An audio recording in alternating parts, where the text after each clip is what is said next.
Okay. I've started the stream, so we are broadcasting. Hello, everyone, and welcome to Adventure on so many levels. We're going to play some Dungeons and Dragons. Yay! Woohoo! I am Christiana Ellis. I am the Dungeon Master. Our players tonight, David Archambault as Dianok.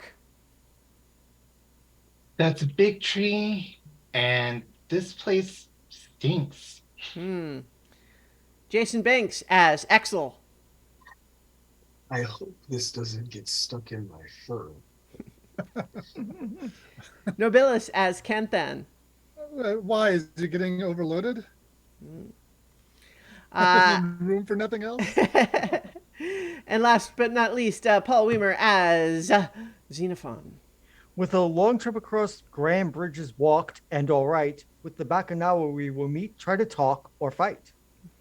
Got a little more complicated with that one. Yeah.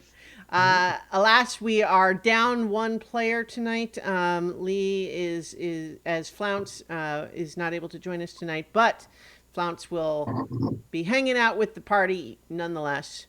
So, the Order of the Golden Prawn has traveled to the Dialongon Archipelago, which is a series of islands, having been told that an ancient dragon spirit needed your help, known as Bayakuno. And, or is it, Bayakuna? Baccanawa, thank you. Yeah, sorry. I don't have it. I didn't pull it up first. And sure enough, in the city of Kalapang, you arrived just as this dragon, known as Pangil Nangbon, had attacked the village. But it was strange because although it did a lot of damage, it did seem to be holding back from actually killing anybody. And you were contacted by one of the local nature spirits named Lungtian, who told you that they believed that something was perhaps driving Pangil Nangbon to do this. Mm-hmm. And that she sought your help in finding a way to bring peace to this dragon who had a history of being helpful and now is attacking for some reason. And made it clear, though, that they didn't know what bringing peace might require.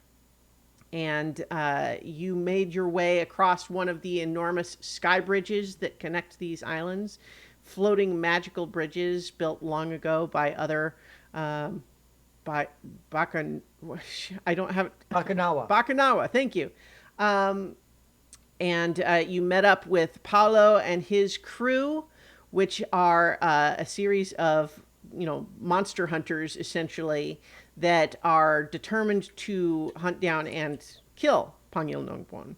And in particular, not merely because of the recent attacks, but because their clan has a blood feud against Pangil Nangbon for generations ago, abandoning the city that he had pledged to protect, just as foreign invaders came in and destroyed much of the city, including killing their clan elder at that time. So, you have been traveling with them. Not sure you're on the same page exactly, but figuring it's better to be with them than to not know where they are, at least. Mm-hmm.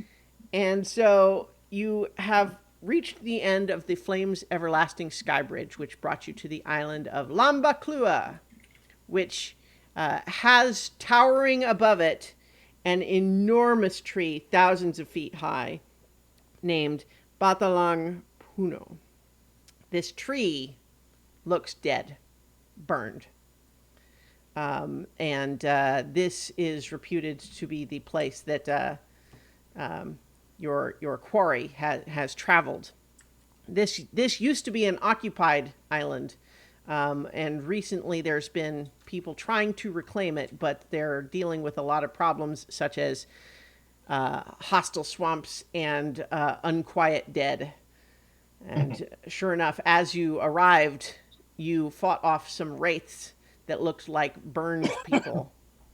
with the local sentries, and after helping them fight those wraiths off, they invited you to rest at their camp, known as the Final Steps of Courage, and to go down into the camp and meet Captain Atoy, who resides within.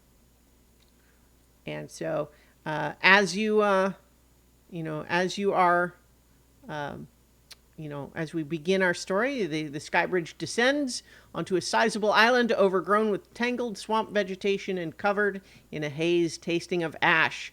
A few acres at the sky bridge's end have been cleared and surrounded by a wooden palisade. Within, simple wooden buildings and dingy tents form an encampment. Excuse me. So, you have clearly been given the all clear by the sentries, and so although certainly you have attracted some attention, strangers coming into the camp, no one rushes you with any sorts of challenges or requests at the moment. They seem busy with their own chores or whatever they're doing. I think we should go see the good captain. Sounds good. All right. So I think it's not too difficult to find what looks to be sort of a command tent where there's a kind of a central activity, and sure enough, you find the classic big map table, not a fancy thing like carved in wood to resemble the island or anything, just a table where they've got maps spread out, and they've got clearly some intelligence notes in certain places, and they've got their own sort of camp marked on it, and they're looking down over it, and they look up at you as you approach. There's someone in a fanciest uniform alongside a couple of people in slightly less fancy uniforms. So what do you do? Either would like to look at the map if they can. Sure. It looks like this island map that I've got you all on here. I look for any points of Okay, sure enough. You would be getting this all in a moment anyway, but I can go ahead and put it on here as you look, that you see that there is a label for much of these big swamps that cover much of the island, calling them the Weeping Paths. And there is what looks like a little symbol that looks like it's maybe a temple or something, called Sorrow's Zenith, towards the south. And then, of course, the big tree is labeled as Batalang Puno. I'm going to go up to Captain Atoy. I have the token in my hand, just like casual. Give a bow. Greetings, Captain. We are the Order of the Golden Prawn. We have been charged with seeing to the matter of the Bakanawa. So, okay. You say more. I'll go ahead and explain the whole situation of the Bakanawa attacking the city and how we were hired to go and try to find out what's wrong and deal with it. I'm not going to deal with it. I'm keeping things general because we have the hunters with us, and I'm not going to say kill. Paulo has come into the tent with you. The others are waiting outside. Yeah. And so what he says is, well, technically we're traveling together here, but my clan has a blood feud against this particular Bakunawa, so we're gonna put him down.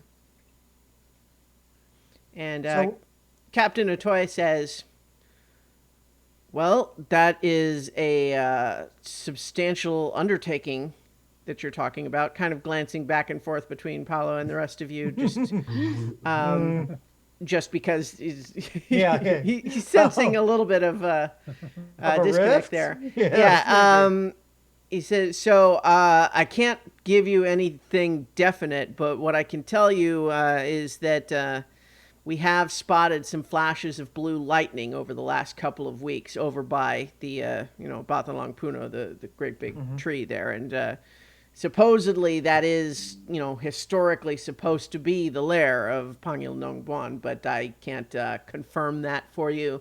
We've been, it's very hazardous traveling over that region, and I hear you may have encountered already. We deal with pretty regular undead attacks, even Yes, just right here. yeah, even as we just came to final steps of courage, we've Mhm. seen what you're dealing with. We were hoping for a chance to rest and resupply, and any intelligence you have on the best routes to get to Bethel on Kuno, so that we can get there in an expedited and relatively safe manner, and not become lost or on the Sure, island. sure, sure. Well, I mean, I think probably, well, okay, first, you can definitely rest here and resupply. I think that you're going to find that a lot of the people around here are just dying for gossip and are going to be willing to exchange any sort of intelligence you need in exchange for whatever sort of recent news you can give them. It's Mhm. not that I wouldn't be willing to tell you myself. I just have a lot to do, and I think you can get it from others as well. Yes, Uh, sir. and I certainly welcome you to stay and help out. I got a little word that you there was a skirmish up on the bridge that you assisted with, so thank you for that. Yes. And I hope that whatever the outcome of your current mission, I hope for your safe return and that you can tell us a little bit about what you find out there. We Agreed. will be, we will do our best to come back here after we've investigated the tree. All right. And he nods, and then you see that there's like four people who are sort of like Yep. queued up to like Queued up. give Wait. him some. Yep. So, Yeah. yep. So I'm gonna draw back, and I'm gonna give a signal to our wizard that it's time to depart the tent. Yeah. Oh, Yeah. okay. Deanna, come on. Yep. Okay. Here, let's see. I think as you're leaving, Paolo is going to kind of turn to you guys and just say, so I mean, I know we're not there yet, but is this going to be a problem? I'm feeling like we're not on the same page.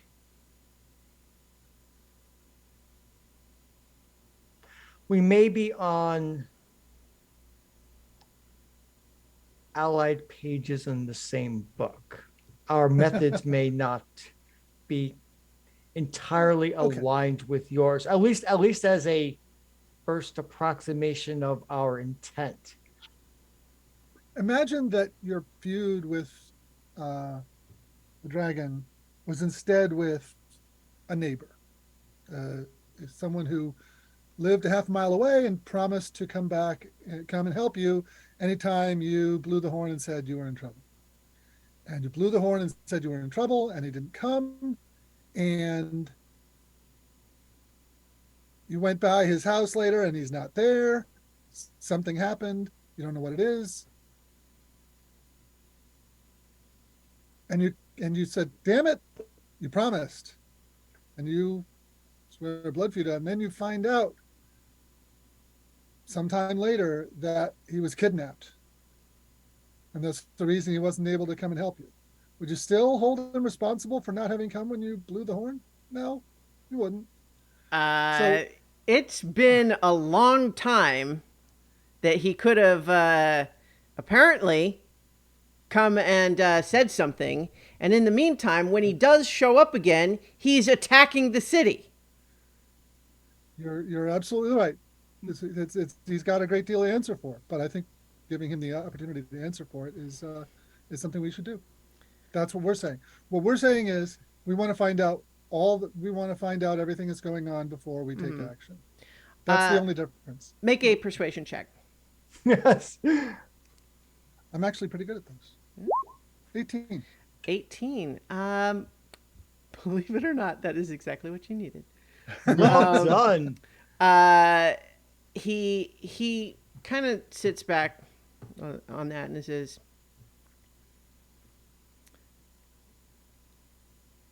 "I'm not convinced, but I suppose it makes sense just from a tactical perspective to try to understand what's happening with him before we attack. Exactly. So I guess I will at least agree that we try to gather some intelligence on that first. There you go. There we are. We have common ground. But if we show up and he's evil now and he attacks us, we're going to kill him. Oh yeah, I mean self-defense and everything. That makes sense. Okay. We Fair enough. understand each other. Good.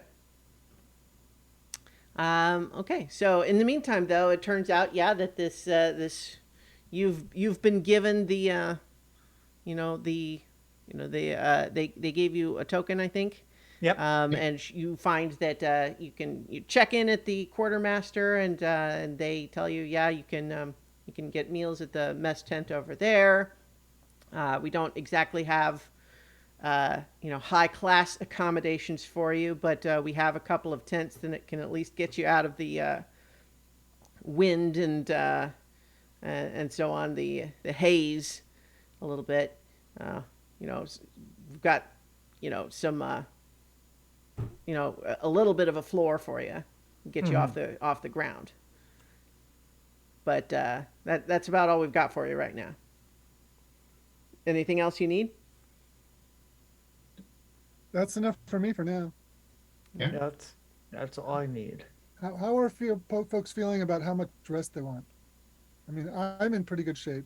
I'm not down that many resources. I'm down a few spells. I can't 100% remember what time of day it was when we finished the last time, but I think I'd be fine with a short rest. it was like middle of the day. yeah, We used we use the wind wind walk. To, right. To wrap it So up. my impression now is that it is in the neighborhood of like mid-afternoon, like 2 p.m. or something. So let's Yeah, take a short rest and then get some miles in before we sleep. Mm-hmm. Do you go for a meal at the? Yeah. As Captain Atoy suggested, new faces around the dining tables definitely have several of the inhabitants here asking you about, like, what's new from Kalapang, or anywhere where you guys are from. The Radiant Citadel, huh? That's pretty exciting. Tell us what's going on. Yeah. Well, I'll start with things going on in the Radiant Citadel. I'm sure we've got, in addition to our own drama, there's plenty of news and things going on in the Radiant Citadel that might be of interest, just as far as storytelling is concerned. So I'll do that. And if this is a meal area, I'm gonna pull out a bottle of Radiant Journey and just kind of donate it to the Nice. staff. That makes you very popular, and in fact, everyone is super excited to have a new flavor at their. Especially They've since- been eating like field rations for months. Yeah, and Swamp Rat. And, Actually, they tell you, believe it or not, you probably don't want to eat anything native to this island. Okay. Judging Keep by that the in mind. haze, I believe it. Yeah. All poisoned and. Mm-hmm. So, yeah. So you hear a little bit about this island. The history of it, of course, is it was once not merely an occupied, lived on island, but it was considered one of the holiest islands in the whole chain. But this whole region did, many years ago, suffer from several waves of attacks from various foreign invading forces, and there was, a particularly devastating one on this island that led to pretty much all the living cities on this place, including some of the existing temples and the enormous tree being burned, and thus, there's a lot of the remaining, undead left behind are, burned victims who see in everyone they encounter, the faces of the invaders that killed them. So are the invaders from another part of this world, or are they off world? No, from other parts of the world. Another Yeah, archipelago. Okay. yeah, or just even from just nearby chains. Yeah. Came yeah, and so that's kind of what is the dangers there, and they also just talk about how the whole island just kind of feels vaguely poisoned, and there's vicious vegetation, and it's just generally speaking they're clawing out what little bits they can, and there's some of them actually seem to have some kind of a general sense of we're fighting the good fight, it's a tough job, but we're going to try to make this place better again. And then some of them, the ones that maybe have been here a little longer, seem like they're just waiting to rotate home. Well, yeah, I happen to have a fair amount of food in my backpack, so I'm gonna eat from what I've brought, and rather than deplete their supplies. Yeah. Do I have any rations? Let's find Anybody who out. does it, I've got plenty. I'm happy to hand out. Yeah. Well, and then certainly, your bottle of sauce makes everyone wants to try that, and people are looking for stuff. And in fact, I think in response to in gratitude for that, and in asking like where you all are going, one soldier tells you about the last time we had a scouting troop that went that far out in the island. They came back with they went out to Sorrow's Zenith, and they said that there was strange vegetation there that breathed with hatred. Huh. That That's sounds like a very someone who. Yeah, very evocative. it was weird. I mean, let's okay, so like you don't know them, so you wouldn't have any way to like judge this, but we met them. Those were some weird dudes. They talked strange and I don't mean like with a funny accent. I mean like they would say ordinary things in bizarre ways. But in any case, they said that the vegetation breathed with hatred. I wish we could tell you more, but they left. They went out there and decided that they couldn't get done what they were hoping to do, whatever that was, because of that vegetation, and then they left. But I mean, that's really like that's the furthest we have reports on. Hmm. Um, does that sound at all familiar to Dianok, or I mean, are you? What are is you it think? like does that sound like something magical or I mean, hmm, how about you make an Arcana roll? I will do so. Natural 20. Okay, there you go. Wow. 28. Well, you do recall that when you spoke to Lungtian back in Kalapang, who is this nature spirit, she talked of kind of corruption that had perhaps infected Pangil Nongwon, and in particular, if there was a corruption in this island, and the dragon had gone dormant here, it could have sort of seeped into him. Hmm. And so that just seems to be more evidence that there is, in fact, that kind of corruption. Just hearing about that same kind of idea from another source, that it is certainly true, especially in a place that already has lots of undead. It is certainly true that plants are not immune to evil magical influences, especially you know, necromantic or otherwise sinister energies. That sounds like uh, corrupted plant life, possibly. Uh, you know, they spew out poison or other necrotic Mm-hmm. Yeah.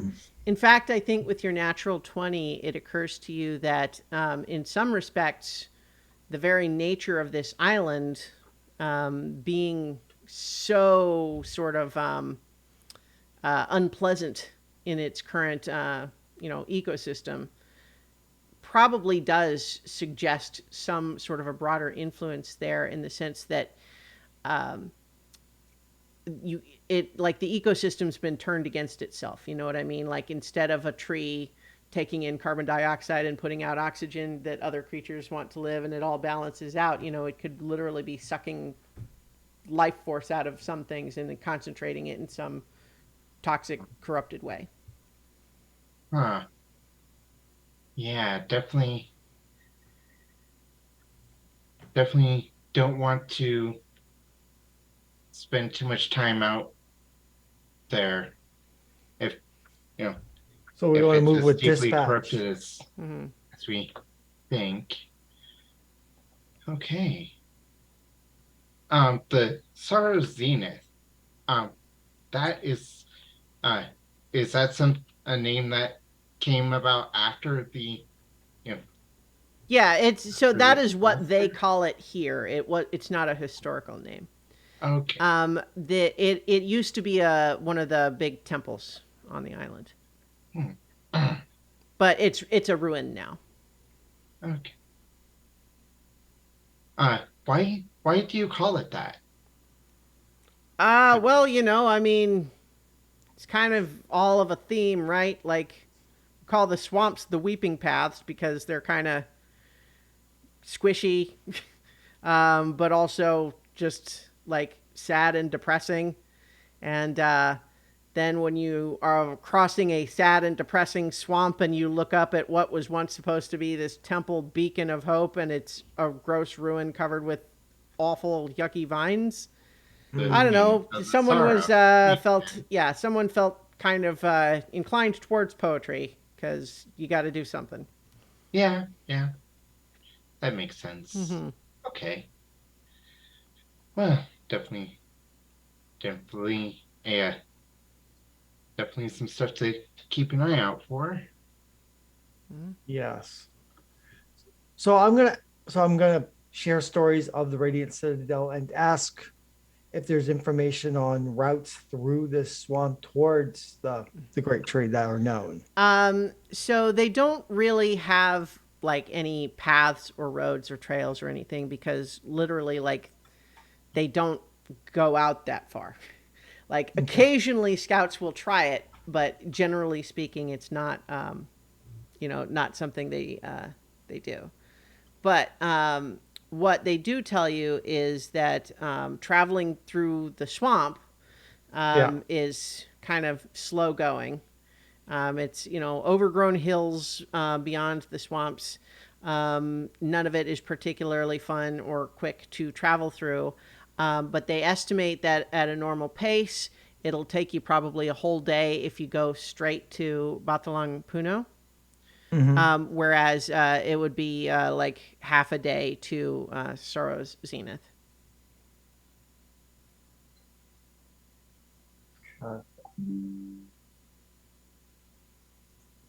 And then and then like I don't know. Were you guys thinking you would go to Sorrow's Zenith or I'm not sure. That's why I'm I trying to get a feel if that's the best honestly, I route. think Is that is something to look at. If it's especially if the plants that breathe hatred are kind of focused there, that could be a focus of corruption that might be able to be understood. If Yeah, not, I was thinking disregarded. this. I was thinking the same, that if that area seems to be a center of corruption that everyone in the camp notices, maybe that could be the lair for our rogue dragon. not the tree, you mean? Might well, be at the temple. recall that they mentioned that they had seen the lightning towards the Oh, tree. right. Mm. And It, that it, that it's tree it, is historically supposed to be the lair of that dragon. But at the same time, and so I think Paulo is his inclination is, I mean, we think the dragon's in the tree. that's what we're here for. So that would be my vote. But you know, if you guys want to make a case for it, I guess we'll listen. Um, Well, we still have some time left on Windwalk, right? Like, Uh, I I don't know. Maybe. Yeah, probably. I guess you do. Um, yeah, I guess you do. How about this? Let's say that you have 2 hours left. so we wouldn't walk to Sarazina, check things out there, and then head east to the tree afterwards. yeah, and then you know, we skip some of the rough travel of the swamp, Yes. and you know, we find out some information, then we head for our primary target. Yeah. Catherine, thoughts? That sounds like a reasonable plan to me. I'm just looking at this adventure and saying, like, okay, they built into the adventure a way to skip all of the encounters. But yeah, certainly that can be if well, I think maybe the assumption is that you would be spending a long rest here. But if you're in a hurry to move on, then I think it would be a shame to waste that powerful spell. Yeah. Yeah. Windwalk is pretty if we powerful. can get a short rest here, then, Mhm. then I think we'll be in good shape. Okay. Yeah, so you can go ahead and do a short rest, but if you do a short rest, that means you have 1 hour of wind walking. Yep. And the distance to Soro Zenith from where you are is about 7.5 miles. So you can certainly get there in, what is Windwalk? Isn't it something like 60 miles an hour? It's 600 feet per round, I believe. Well, okay, No, it's yes, but 300. Windwalk. Yeah, if you 60 miles an hour is the fastest you can go with it. right. So, yeah. 15 minutes, allowing for orientation time and stuff Yeah. like that. Mm-hmm. So go ahead and do whatever you need to do for a short rest. Yep. I am ready. Okay. And And then you're heading right out. I think so. Okay. So, as you And before we Mhm. transform, I Okay. would like to say that we should pick a spot because of the way the materialization works when you're finishing Windwalk. Mhm. We should pick a spot like a quarter mile out from the temple to materialize first and then go in from there. Go in on foot. So we're not going to come down right into it. That So would we have probably some be a space mistake. to Yeah. react. Yeah. Yeah, so we're not caught unawares while transforming. and perhaps one of us transforms back first. No, everybody at the Okay. same time is best, believe me. Okay. Okay. Having just dealt with this in Yeah. my game on Wednesday. yes. Okay.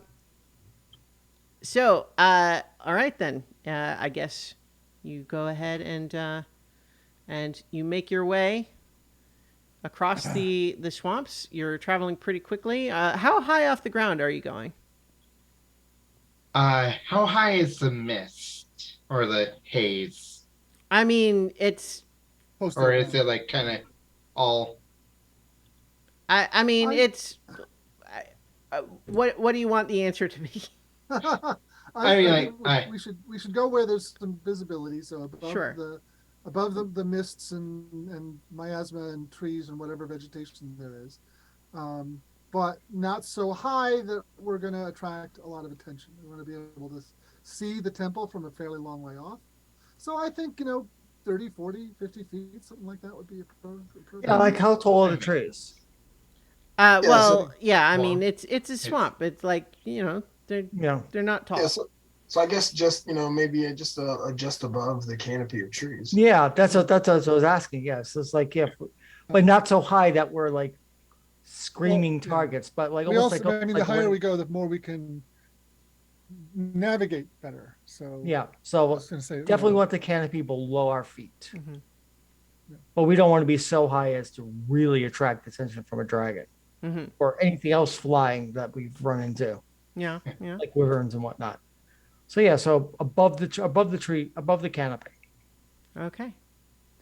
Uh, I think you're moving very quickly across what looks like it would be a pretty unpleasant swamp to trudge through. Here and there, you do see more of what look like they might be wraiths that sort of start to drift up towards you, but you're moving so quickly that they you leave them behind. And they sort of half-heartedly move towards you, but you outpace them. Um, and you see here and there various pockets where the haze actually seems to strangely concentrate in certain little like pockets that are not it's not obvious why, Mm-hmm. but certain places where it's thicker. Um, and you occasionally see little bits and pieces of movement of something down there, but you are high enough up and moving quickly enough up that unless you stopped to investigate, you can't really tell more than that. But it does not take too very long then to get to um, where you see ahead of you, um, up on the just where the hills start to rise up out of the swamp. You Mm-hmm. see the a ruined temple, and it's obvious that this is Sorrow's zenith. All right. And as you are you landing somewhere outside or? Yeah, like a quarter of a mile or so away from the temple, Mm-hmm. say on a hill, so we can overlook things and transform back and then walk the rest of the way. Mm-hmm. So if there's something right there at the temple, we're not bushwhacked. Sure. Okay, so Okay. yeah, you land, you begin transforming back. Takes a full minute to do that. At which point, you're solid again. Paolo and the others have joined you, um, and they're all kind of looking at you like, Like, yep, you we're know, gonna go. Yep, we we're, agreed that we would let you try to figure out what's going on. So let's get yep, on with it. Head towards the Yep. temple. yeah, we're heading towards the temple. Mm-hmm. Keeping an So eye out for anything nasty. right. So as you are moving up through the temple and seeing like what was probably a really beautiful spot at one point, you can see how just based on the landscape, it would have been able to look down across all of the fields which are now swamps and have the tree towering up above it in the other direction and now it is just it's a ruin. It's there's no real inside to it anymore. Anything that was once any kind of a ceiling or roof is gone. You Mm-hmm. see occasionally here and there what looks like it would have been a doorway or corners to some building, but it's mostly just ruins. And I think as you are starting to move through the site, um, I think we had established, like, Canthan, are you the only one with that as high a passive perception as it is? Or I think, Yeah, mine's 17. yeah. So I think you would maybe notice first, but several others start to notice soon, is that in the haze that kind of surrounds you, you start to see here and there strange sort of gray spectral figures. And as you're moving, you see there's one there. Oh wait, no, there's one over there too. And within a few seconds, you realize that there are dozens of them that are just kind of all around you, but they, although you are in a sense surrounded, it seems like what they are doing is walking with you in the same direction you are. Hmm. Okay. Little unnerving, but we can deal with this. If we stop, do they stop as well? Uh, yes, but Oh. they stop as in that progress anyway. But it seems like gradually they are kind of coming in a little closer. Like Hmm. like it's all kind of concentrating towards you. Okay. Well, yes, they have a destination similar to ours. Or they're being expectant about us going to a particular location in this temple. Well, perhaps we should go there. If we can figure that out, yes. Well, So, As you are moving up through one particular, like, it's crumbled now, but it's obvious that this was once a large um, like staircase. I'm trying to think what's the word. Just sometimes where they have those staircases where it's really just designed to be sort of an approach. You go up the stairs and you're seeing it go above you, and mhm. as you're making your way up those stairs, you hear a voice speak of. So all of a sudden, you hear a voice, and you realize quickly that it is actually all of these figures all speaking as one. Okay. That says, "We are the voices of flame. We tell of terrible deaths. The raising of Bathalong Puno, along with the rest of the island, killed us in terrible ways. And although they're all speaking as one, they're like walking up the stairs with you, assuming that you're still doing that. And Yeah. Yeah.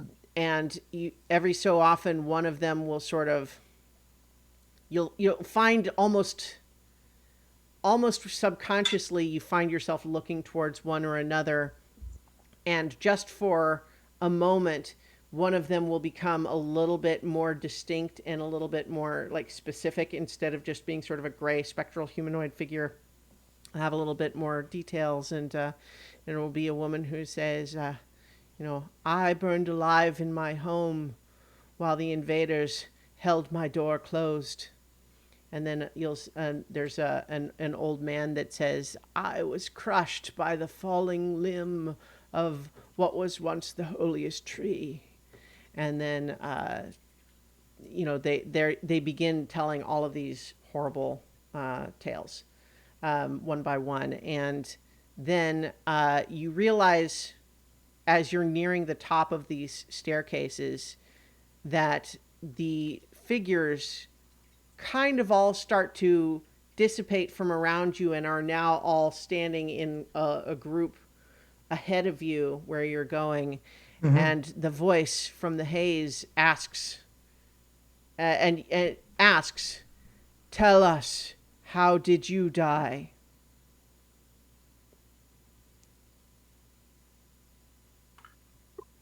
Oh boy. Zeman's a little the Enoch is going to step forward and say, "A part of me was killed when uh, when I was outcast from my people. I bear the marks of that shame." And they'll show the hands with the missing middle fingers. Mm-hmm. Um. So yeah, Dianok, all of the figures fade away. For you, everyone else still sees them, but for you, it seems they've disappeared.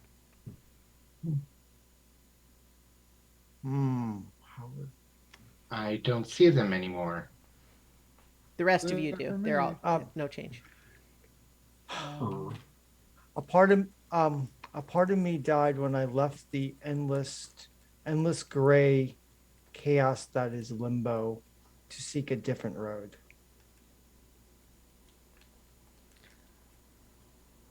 Make a persuasion check. I have no idea what Flounce is going to answer. 32. Yeah. Yeah. So, Yeah. well, okay. So that's a high check, obviously. But tell me, like, what's your demeanor? How do you present this? Story? I'm going with reverent respect. Like they're looking to see like what have I lost. They're not looking for anything. What they asked was, "How did you die?" Die, right? And I mean, giving up your home is in a sense a part of a All right. death. Well, I think That's in how this it's kind of done context, you are able to be persuasive enough, but I think you kind of I feel I didn't you quite feel hit the like mark. you are not really.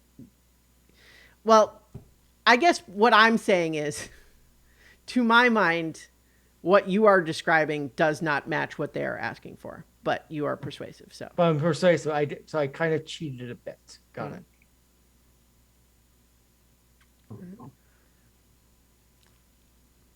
And then's looking around in growing distress. Hmm. Oh.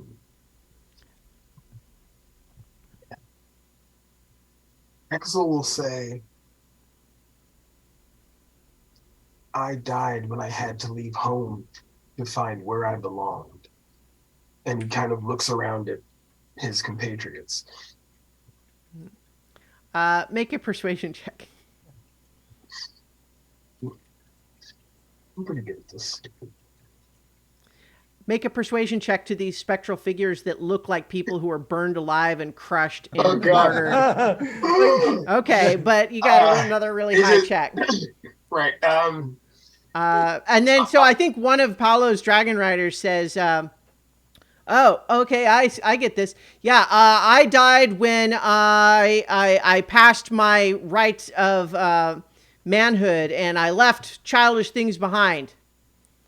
And then he's gonna make a wisdom saving throw. Oh no! Oh, God. Oh no! I was a bad example. And sure enough, he does not seem to be as persuasive. And as you see the figures just stare at him and their eyes flare, and he takes 38 fire damage. Yeah, no. As he just suddenly is engulfed in flame and starts to scream, and his buddies all start to kind of try to like pat him out, and he is not dead from that, but he's obviously very badly burned and alarmed. Man, X will say, backstory saved the day for Diadoc. will say, I think you must be contrite. Yes.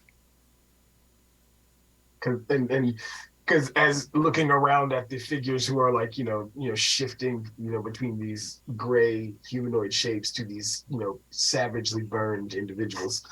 Mm-hmm. So, I mean, of your party, we still have Flounce, which we can deal with in a moment. What I'm going to suggest for that is that she will do what you all tell her to do. So, And Kent then still needs to do something too, right? Yeah, I've had a really good life. I Make a don't wisdom know. saving throw. Take it too long. 25. Okay.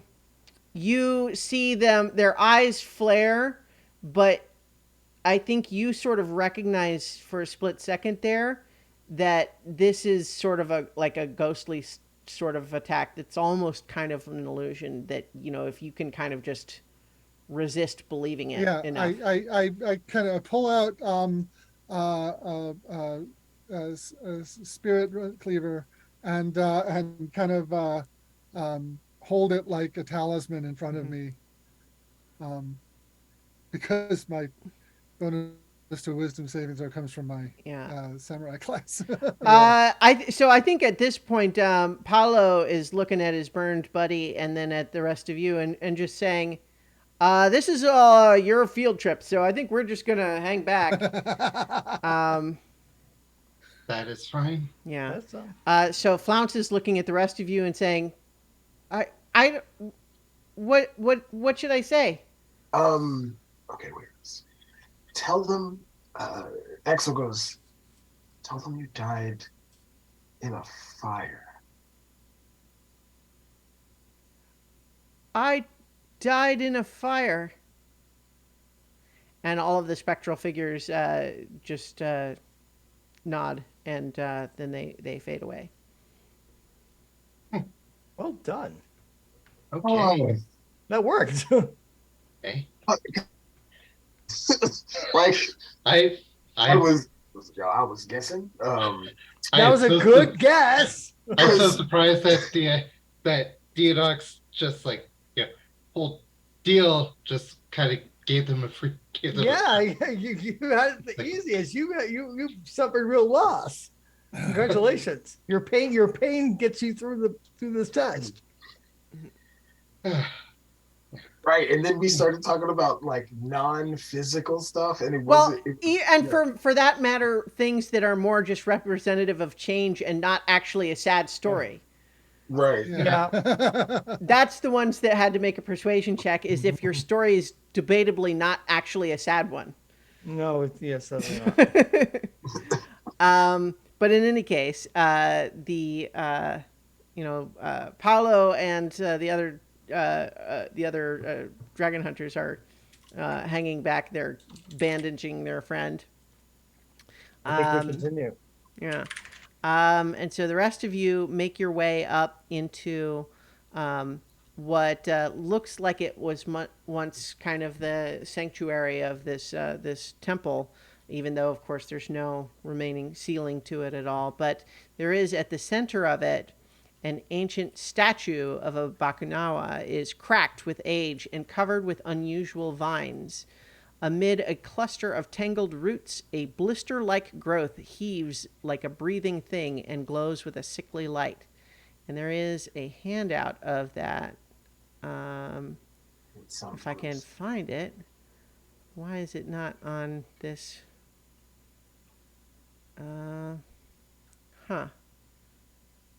That's weird.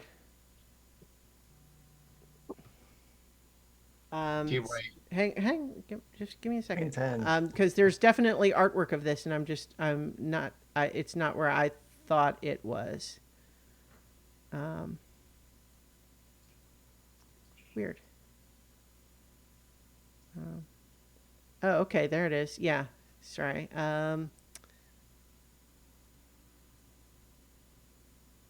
Why is that?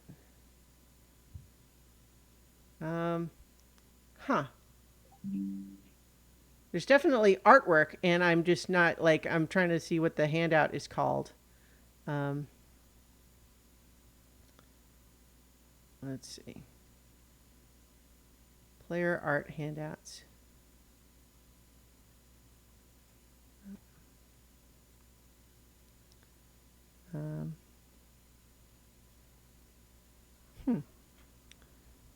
They call it.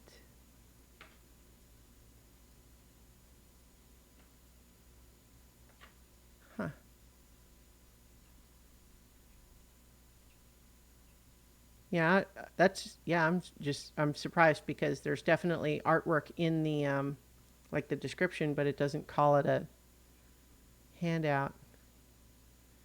So that's less useful. Let's see, they call it oh, there we go. Handout is called Spirit Blister.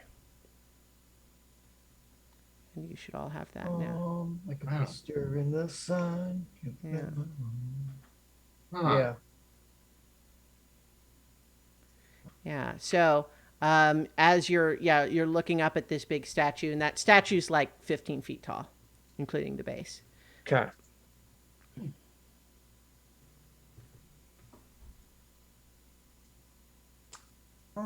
So What do you do? That looks corrupt. Right. So how do we I remove that almost feel like corruption? I almost feel like I should, you know, use my mage hand to poke it. I think something should be done about it. I'm willing to take your lead here since you are more knowledgeable of Right. the natural world than any of us by a Does it long look? way. Does it I'm look? just gonna go ahead and cast mage hand and, uh, stand a good 10 feet back and kind of prod it. Mm-hmm. See if there's any reaction. Maybe. So, I mean, I think it, like it kind of goes squish but Okay. nothing else happens. Maybe try and looks like it's kind of got gross wrapping around it. Maybe go. Well, someone try. could look at it closer, for example, if you wanted to know more. I'm gonna look close. I've got a medicine skill, so Okay. Well, perception is fine too. But they're both the same. yeah, so go ahead and you can make a check if you get a little closer. 20. 20 is certainly sufficient. So what you realize looking a little closer is that the motion of it, where it looks almost like it's breathing and glowing, you can see that what's actually shifting inside looks like a whole bunch of tiny ghostly figures inside that are like writhing around each other.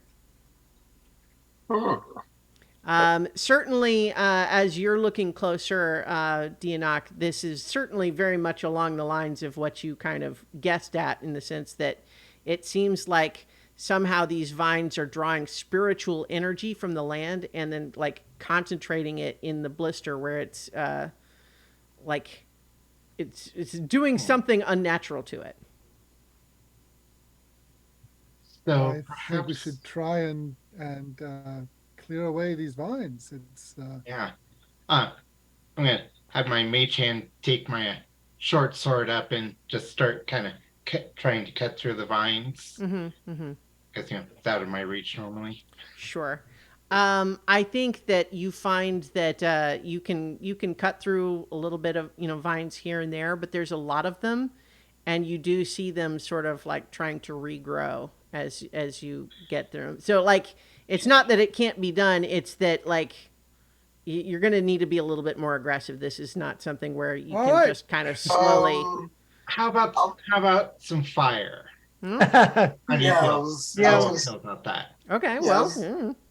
I was gonna say, Axel will try firebolt. Okay. Go ahead and roll to attack. I'm going to pull out Spirit Cleaver and start hacking away at the vines. Okay. 23. That certainly hits. Damage.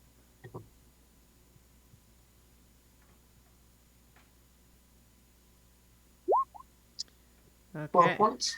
Yeah. So with you see that it seems as though the fire is just like it starts to immediately like sizzle and boil, and you see the fire almost spreading a little bit out along the ends, and the thing is not entirely destroyed, but it's badly damaged and blackened.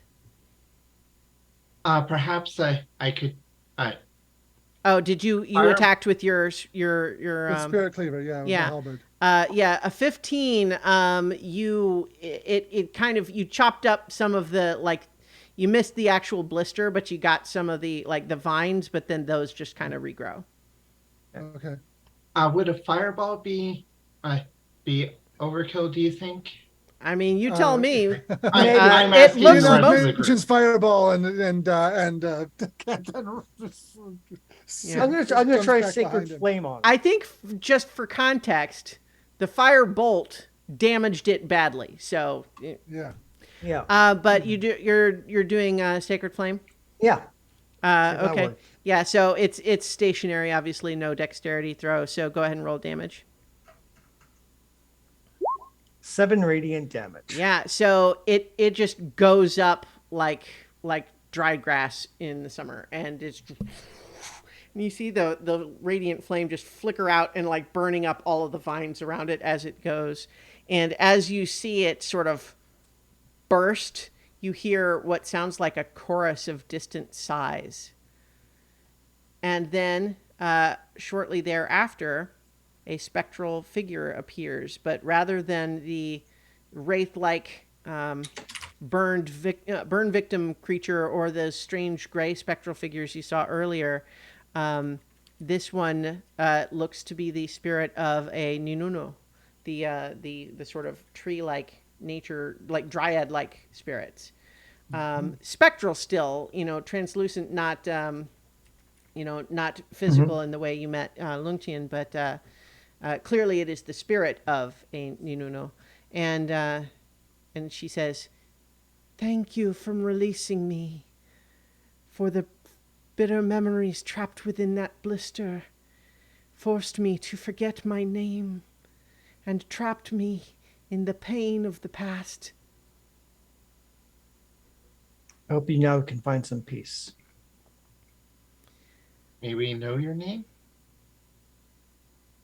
Well, I mean, way to poke a sore spot. I just told you that I forgot it, but that's Oh. all right. I guess I assumed that. Yeah, you said that she knew it again. You No, remembered no, it. that's all right. I'm still grateful for my freedom, so don't worry about it. Do you know how long you've been trapped by those memories? I I know that I was once a protector of this island and of this temple, but when the invaders burned the sacred tree and the surrounding city, I was overwhelmed by the pain of all those who died. All of those angry spirits still haunt this island, and their memories are corrupting the vegetation and the creatures here. How long? He looks around to Kandan and Xenophon and everyone and says, "How long did they say that was ago when they burned the tree?" It was like 200 years. 200 years. Yeah. Not a short time even for a spirit. Mm-hmm. Hmm. Do you know of a Bakanawa? Mm-hmm. Of a Bakanawa. Can never remember that name. Pangil Nung Pang. Wan. Hangil Nong Wong? Yes. He resided on this island, protected it, and many of the neighboring cities, but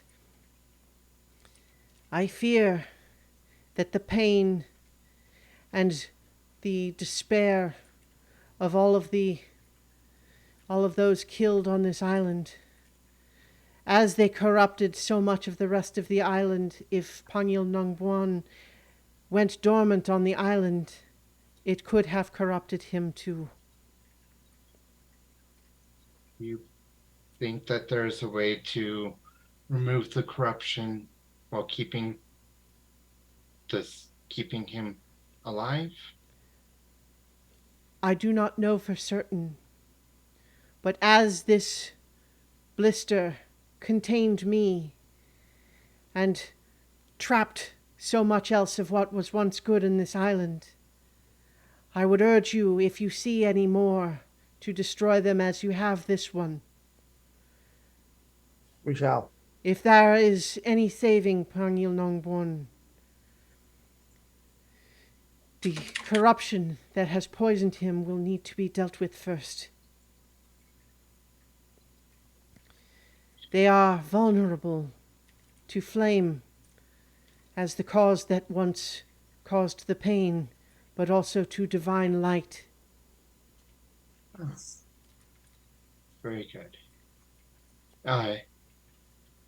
Does it have to be flame produced by magic, or could it be any flame? Or I believe that any flame would be sufficient. good. That is something that, I think would be good to tell those attempting to reclaim this land about,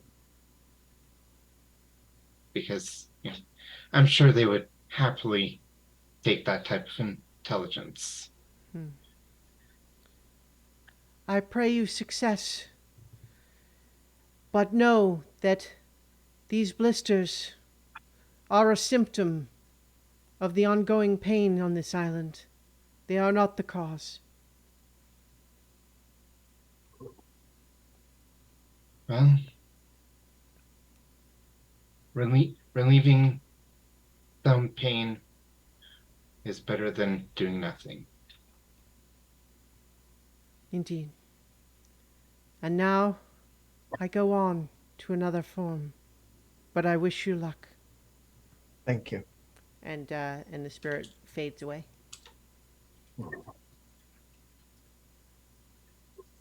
Hey, well, that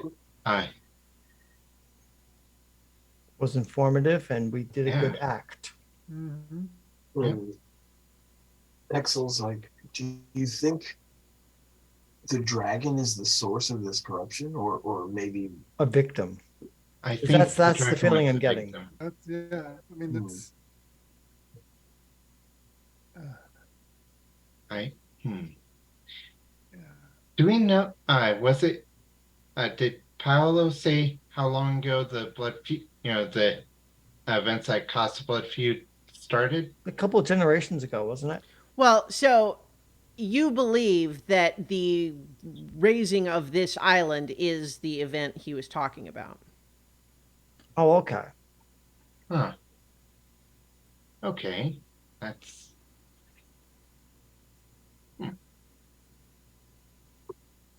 if the invaders had Interesting. used, if the invaders had used this type of magic or corruption to stop the dragon, because they knew the dragon would come to aid them, maybe it's still under the effects.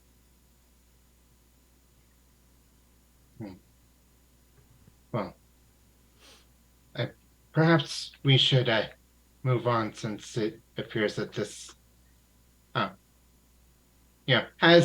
Has anything changed about the area? Not that you notice. Okay, I mean, you've destroyed that blister, of course, but yeah, but nothing else. on that note, someone go ahead and roll a d10 for me.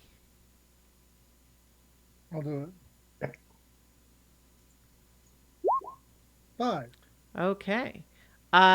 So, as you are kind of having that discussion, you hear some shouting from outside, and All right, we'll rush up. yeah, I'm thinking that's our hunters in trouble. yeah, and I think you are fortunate in the sense that it appears that a single wraith had moved in to attack the others while you were inside, and that between all of them, they have been there. They seem like they've got things in hand.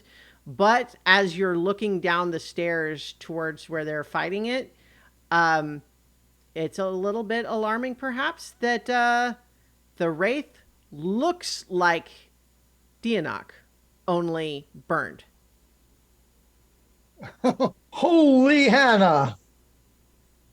Ah, Oh, well, there's a twist of the knife, OGM. Oh do you boy. believe that Um,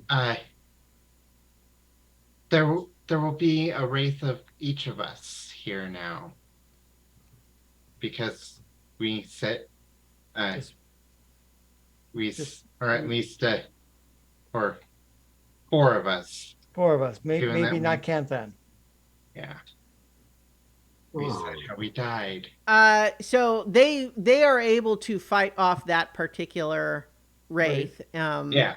Although they look like it got in some hits, and then they're kind of looking back up at the stairs at all of you, and they see you, Dianok, and there's like, what the hell? Like, we thought for a second that maybe you died when you went in there or something, but what happened in there?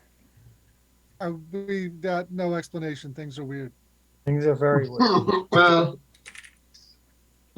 I have a theory, but how true it is, well, I might never know.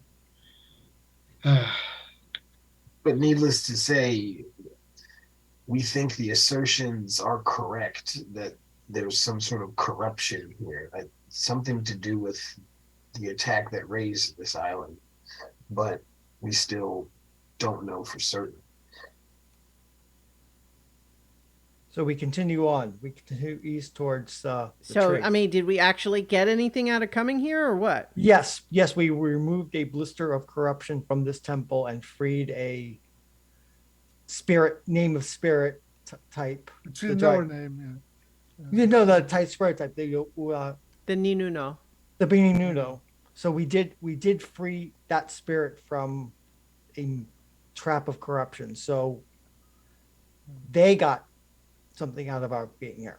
Hmm. We provided some good towards a spirit being of this island trapped here, Yes. and learned that other such nodes, clearing other such nodes may help heal this island. So yes, we did gain information and did a good act. And the nodes are best cleared with fire. Yes, fire or Holy light. power of a deity. Yes, All right. Well, are we we're We're heading moving east. on. We're burning moving on. Windwalk time. Mhm. Moving on.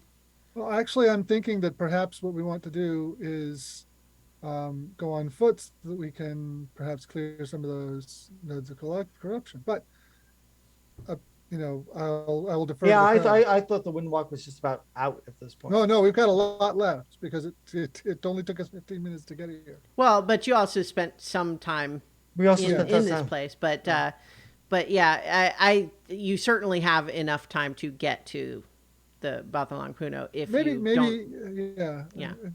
I don't know. I'm offering it as as an alternative. Um, uh, Let's just go to Bathalong Puno, and we can we'll have to go probably on foot the way back, and Yeah, it's possible. It's possible we'll find out is we'll have to backtrack and deal some of these nodes. But let's get there first and assess the situation. all right. Axel, Yep, thoughts? all right.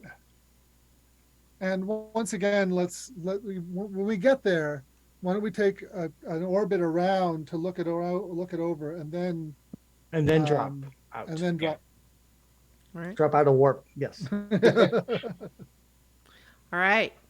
So, you. Let's see. My computer will let me go ahead and click things. There we go. As you are making your way to the towards the tree, you certainly, once you are about halfway through, you are in sort of a more forested area.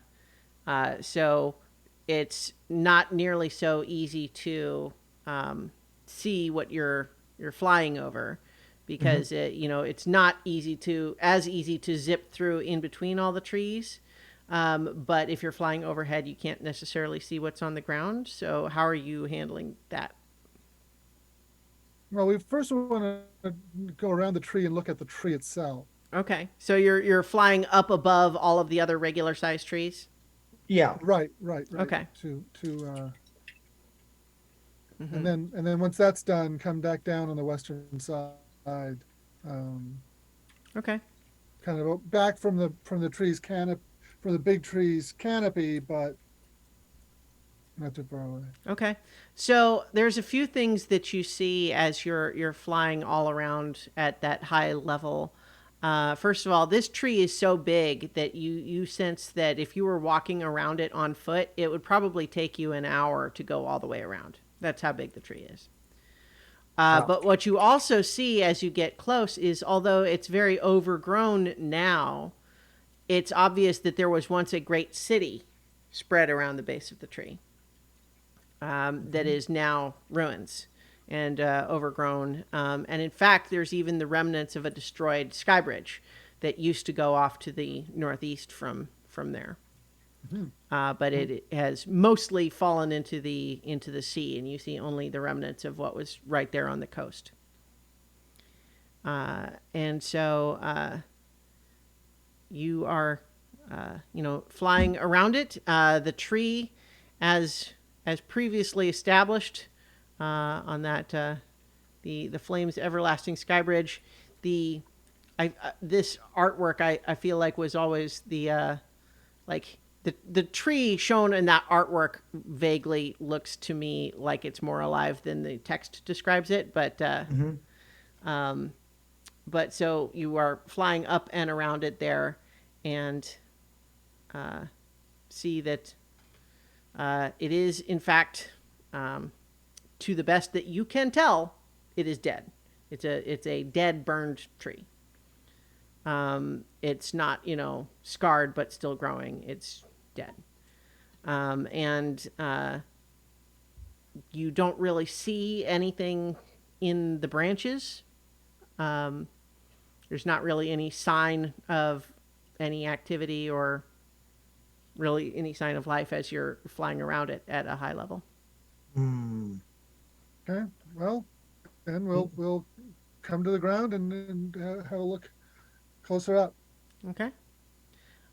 So as you are landing, um, are you kind of zipping around the base of it as quickly as you can, looking for signs?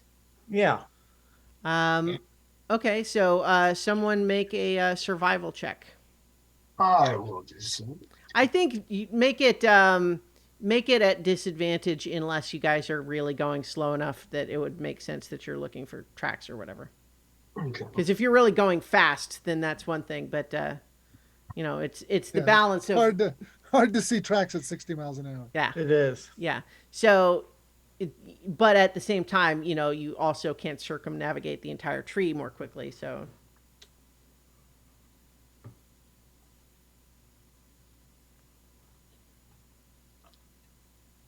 was someone rolling That survival? yeah, and that Okay. is wow. I Oh, rolled whoa. Okay. 2 twos. Wow. All right, so yeah, I think that you don't really see any signs of it in terms of like tracks or anything, but you are moving around the base of the tree quickly enough that you do. At one point at the base, you see. Well, like first of all, how close are you to the tree as you move around it? Mm, I mean, Like if you're hugging the trunk or. No, we're not hugging. a little way out from the trunk. Mm-hmm. So you do see at one point there is a place where it looks like there might be a little bit of a hollow. You're just continuing to roll? What's going on there? oh no, sorry. I was trying to turn the disadvantage thing on. Okay, sure. It's all right. So because you're moving around fast enough, you do see a spot that looks like a little bit of a hollow. But unless you guys tell me, I'm going to assume you're not going close enough yet to really see what's inside it. You just see I'm gonna a break place off that from might the- be an opening that might. Is I'm that gonna hollow? break off from the rest and stop there and start materializing, at a place where I can get to that hollow. Okay. Well, I thought we weren't supposed to split up. I guess we're going to all do that then. Yes, that's what I'm hoping is. Yeah, yes. It's like yeah. you forced the issue on us, Fan. Okay. Now I'm Right. going to stop and Danak will follow. materialize. Because splitting up is a terrible plan. So we're not going to split up. Yeah, especially Yeah. with these zombie infested burn tree. Mm-hmm. Yes. And Well, it and would and, probably and, be like a and our knot, trigger happy friends to boot. a knot hole on a regular tree is probably a massive cave on this one. All right, so I'm going to go ahead and put us on A map. a map. Mhm. Oh boy. Ooh. Okay, so, gosh, I need to, Roots Let's of see, I need to- Ethylene Puno. yeah, need to I'm adjusting it so that it's more, here, so that I can have it show properly on the screen here. Okay, so, and let me, since you do have the dragon hunters with you, let me put them on the token layer. Oh, They're not in there. Just don't say, oh, nothing's happening yet. I'm just putting them in the right All right. spots. I just going by when it came up. Yeah, it was delayed in how it came up, and Okay. Yeah. All right. Well, I'm telling you now. that they are here. I'm just putting them on the map because they're with you. Now, I'm going to take out my halberd and I'm taking point. Whoa. Okay. Mm-hmm. So, did you just wander on up there, or what? Yeah, well, yeah, that's what I did. And Uh-huh. oh my God. Yeah, So the rest and of you see me just kind of like step back and jaw flap falls open. yeah. So, as you were here at the base, is charred roots the size of buildings surround an open clearing with a broad patch of blackened ground. Nearby lie pieces of a fallen sky bridge.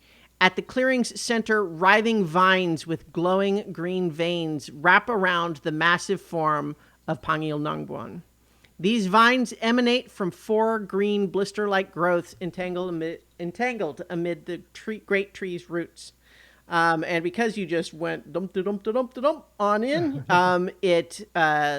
you see that it is, let's see, its eyes glow with sickly green light, the same color as the vines, and yeah. So it looks right at you, Canthan, and we're gonna roll initiative. Yeah. Yeah, Yeah. we've moved right to hostilities. Okay. Well, Yeah, had to be done. it was going to happen sooner or later. Let me know if anyone needs me to do anything with their, like, Are those nodes on the map somewhere? you don't have line of sight on them. Okay. Well, I take it back. You can probably see the one that's behind, Okay. like directly behind Okay. him there. All right. All right. So Okay. this is, see if everyone can see this. That is what they look like on the map. So I got flounces flounce on. I Mm-hmm. need to have DNX. So you were able to get flounces on there, but you can't do it with your own. I didn't I'm- add flounce. I didn't do I it know. manually. I know.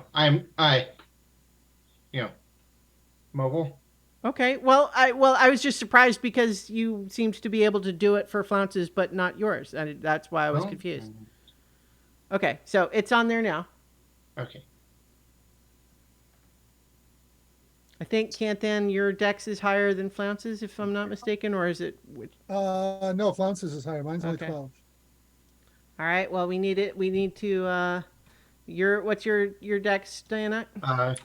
+3 or 13 or 16. Sorry. Okay. All right. Okay, and then, so you are going to go before Pangyil Nangbuan. Okay.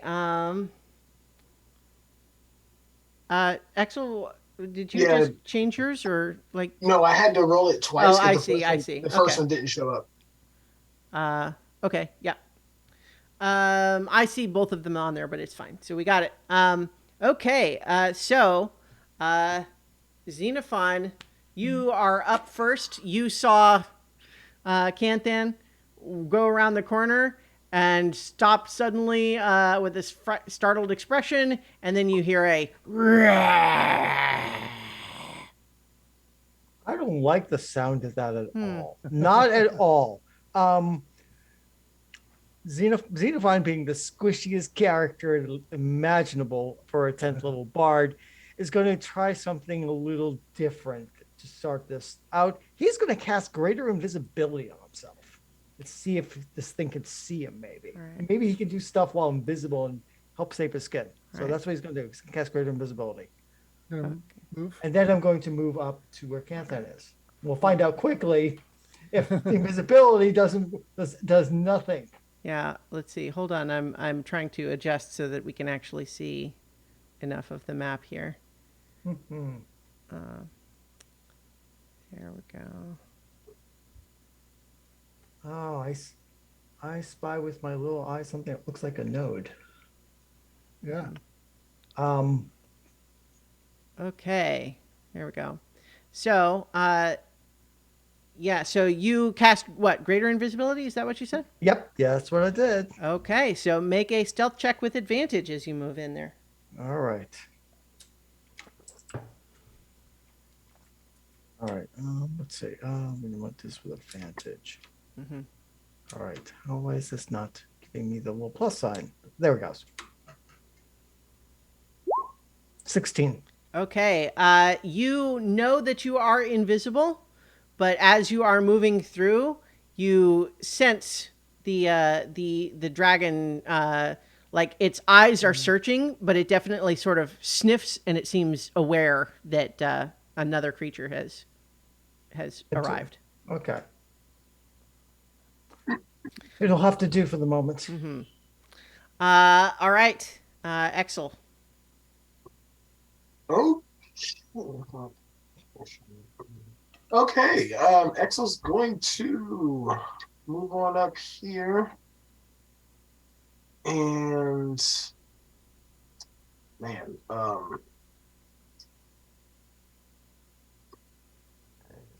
and yeah. Hmm. I'm assuming that that green circle, yeah, that's the node behind the dragon. Yeah, it's probably more. Yeah, I just pointed it out. Mhm. Okay. And I can't. I don't see any other ones either. Then I'll just bonus action form of dread, and that will be my turn. All right. And after your turn, it uses a legendary action. I need Canthan and Exel to make dexterity saving throws. Not good at those. 11. It's not going to be good enough. No. Dirty 20. A dirty 20 will succeed. So you are going to. You avoid damage. Apparently, it's not a half. Not a take half damage thing for some reason, or I guess. But Canthan, I'm afraid that you, as the dragon sort of glistens with crackling electricity and its eyes flash, lightning strikes. And although Exel is able to jump out of the way at the last second, you take 25 lightning damage. Holy Hannah. I'm not too bad off because I had 10 temporary hit points left over from the Mm-hmm. from a fighting spirit from Yeah. our last fight. So All right, so I'm not in too bad shape. Dianok, you just saw Canthan get struck by lightning, and Yeah. Exel Okay. barely get out of the way. Wow. That tells Dianok what type of at least an idea of what's in there. So 1, 2, 3, 4, 5. That'll work. And going to take the wand, point at them, and just kind of in a like tying up and cast Hold Monster. Okay, That's Wisdom save. all right. It's gonna make a wisdom save. EC 16. It gets an 18. Okay. That would have been nice, but Well, I'm afraid not. That was a plan. Yeah. Okay. That's and that's really all I can do on my turn. Okay.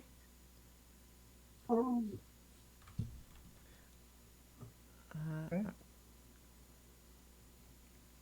Trying to delete that tag. Okay. All right. And after Dianok's turn, it is Panyul Nongbon's turn. And he is going to swoosh, swoosh, Oh, it's a swoosh. right up. okay. And I'm going to take my Yep. my reflex action to stop him. Okay. Up by a rolled a 1. So Okay, yeah. So unfortunately, that doesn't help. And it is going to go to bite you. Okay. And let's see. It gets a 27 to hit. So you're going to take 16 piercing and 6 lightning damage. and I need you to make a strength saving throw. Oh, caramba. Roll the 20, net 28. You are able to, at the last second, hold out your arms and legs and squirm enough away that it does not swallow you. Holy shoot. It was trying. Yeah. They went for it. Yeah. But in the meantime, it also sensing your presence, even invisible, Yeah. Xenophon, it is going to it once again its scales sort of flicker with electrical energy, and you hear sort of the sound of thunder as it makes some sort of an elemental type of attack against you. And where's the there we go. Not like it that. But it only gets an 11 to hit, apparently. It misses. Yeah. So fortunately, although it was aware of your presence, you are still invisible and therefore harder to hit. But yeah, you feel that just to your side, there's sort of a bludgeoning shockwave that was headed aimed at you. Yeah. Not loving it. So now Apollo says, well, I guess we're doing this. And he moves his fellows in there, and they are all drawing their bows and firing as a unit. Per the adventurer's instructions for this encounter, I'm not rolling their attacks individually. The assumption is that if they are fighting the dragon, that they will collectively do 10 damage per turn. And so that is what is happening. All right, but they're firing on it, and Paulo seems to be like, okay, well, we talked about like maybe looking for some other option, but seems like this is what we're doing. Well, I'm still looking for another option, but Yeah. All right, so Flounce's turn. What do we have Flounce doing? Okay. I think Flounce is gonna come up here and yes, swing away. Because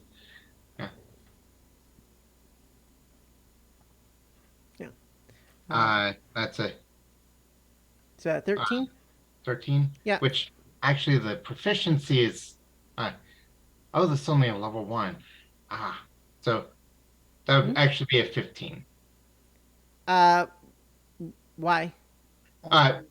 Proficiency bonus is messed up on here. It says they gave a +2 proficiency. And Okay. we have Oh, it should have +4. been 4. I don't know why it did that. Okay. Well, so I mean, don't use the roll 20 sheet. I don't think that's current.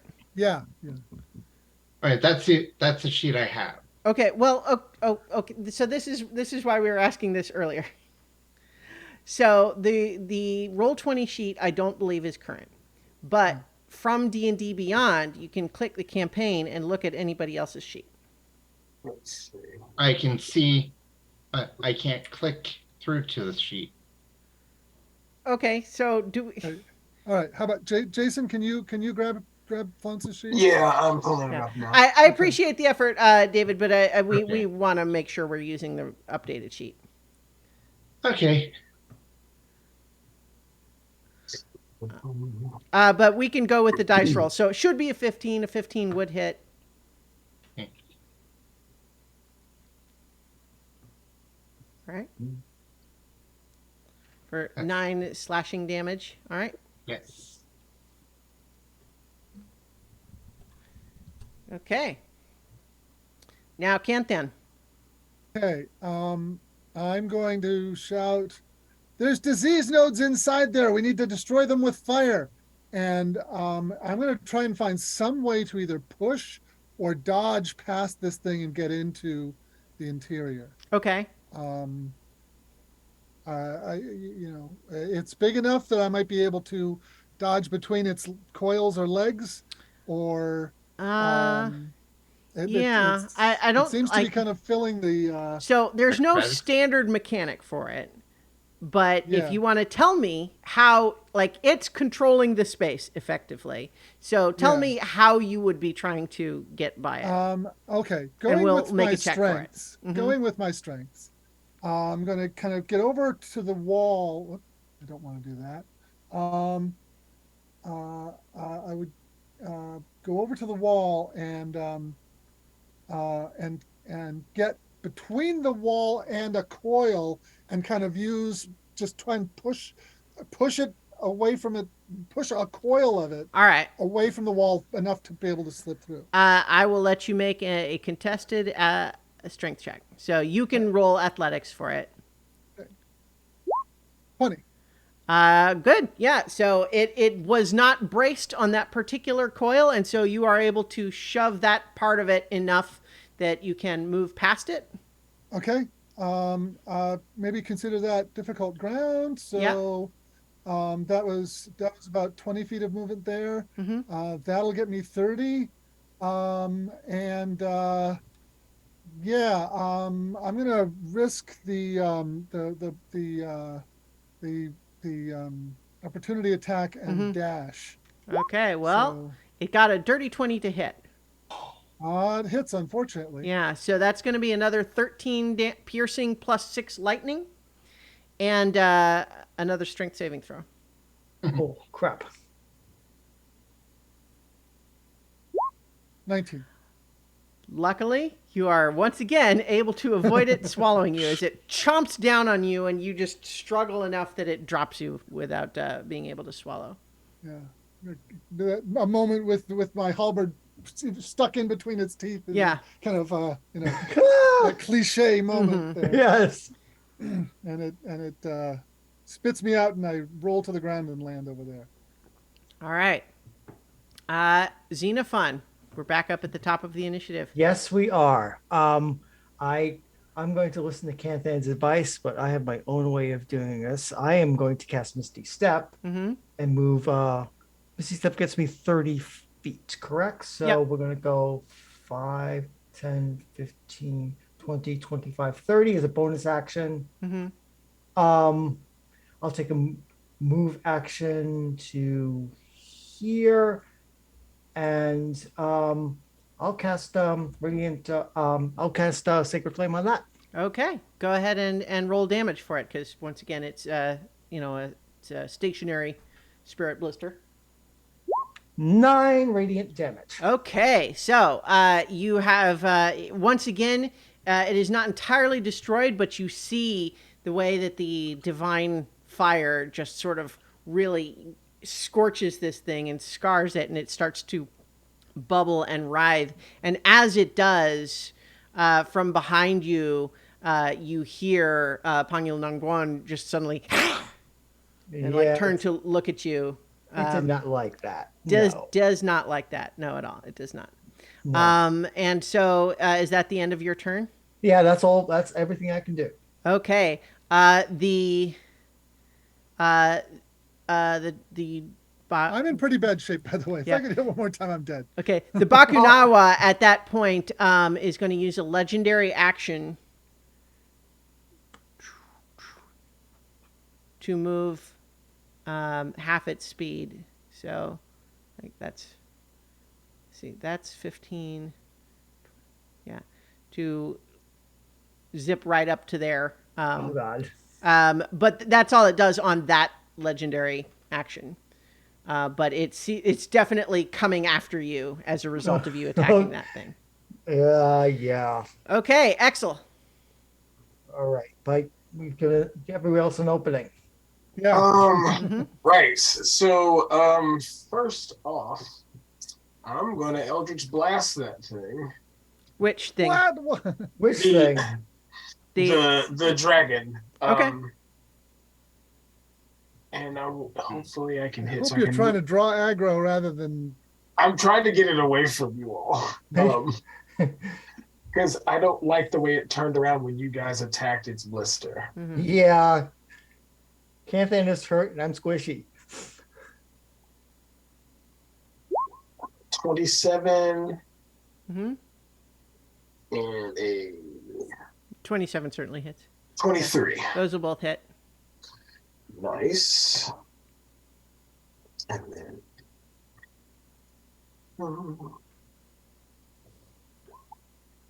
And it takes total of.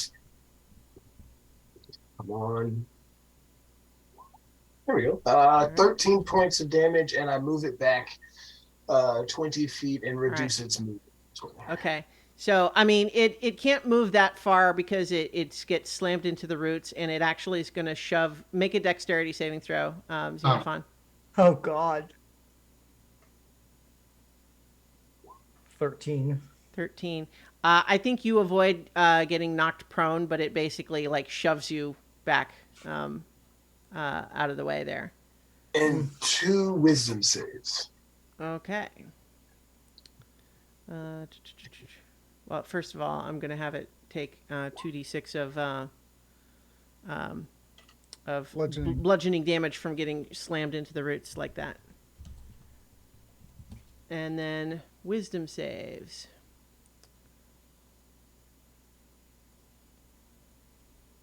Okay, the first one is a 19. He passes. Yeah, and then I mean, I really could like it's always rolling 2, so I could just use those 2. I think that's what I will do. In fact, the other one is 25. Yeah, so it is not afraid of me. Not yet, But anyway. Not yet, yeah. Yeah. All right. Anything else for your turn? You gonna move at all? No, that'll be it. Because I'm hoping it'll come back this way if I hurt it enough. Okay. So that makes it Deonok's turn. Okay. Canton is looking really hurt, right? Mm-hmm. Mm-hmm. Okay. So I guess just gonna firebolt the blister. Okay. 13. A 13 misses, unfortunately. Shoot. Yeah. Okay.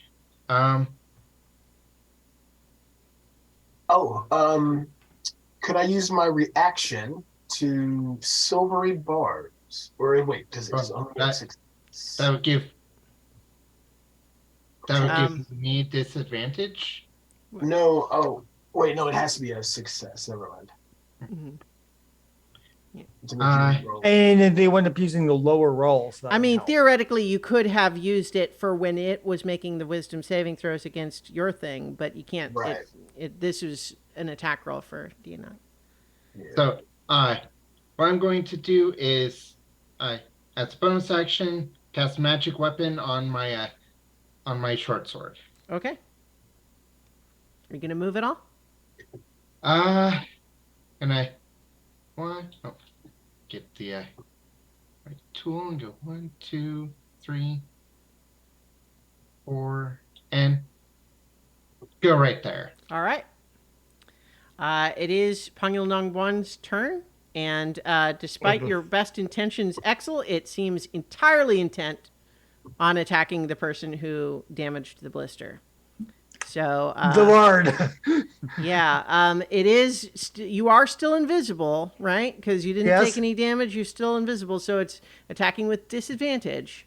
Well, greater invisibility lasts. It lasts a full minute. Yeah, lasts a full minute. Yeah. So Yeah. the damage. Unfortunately, with disadvantage, that is still a 24. Oh, no. All right. Oh God. Yeah, and so that's going to be 12 piercing and 9 lightning damage, and I need a strength saving throw. Pt2. Oh God, I'm terrible at these. Oh boy. Here we go. Okay. Oh! That is a 5. Okay, I'm going to use my inspiration to try to re-roll that. Okay. Yeah. Good luck. Fingers crossed. 15. A 15 is not enough. No. Oh. No. So as Kanthan watches on, horrified, and probably the rest of you too, it snaps down, seizes Xenophon, and then swallows him whole.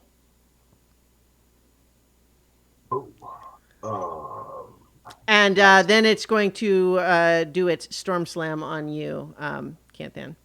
Yeah. Gets a 28 to hit. So that's going to be 10 bludgeoning and 7 thunder damage. Oh, I am still up. You are, however, Staggered. shockwaved 10 feet away. Okay. Am I still on my feet? Yes. Okay. Ah. All right. So that is Pangil Nongguan's turn. Oh, wowzer. Yeah.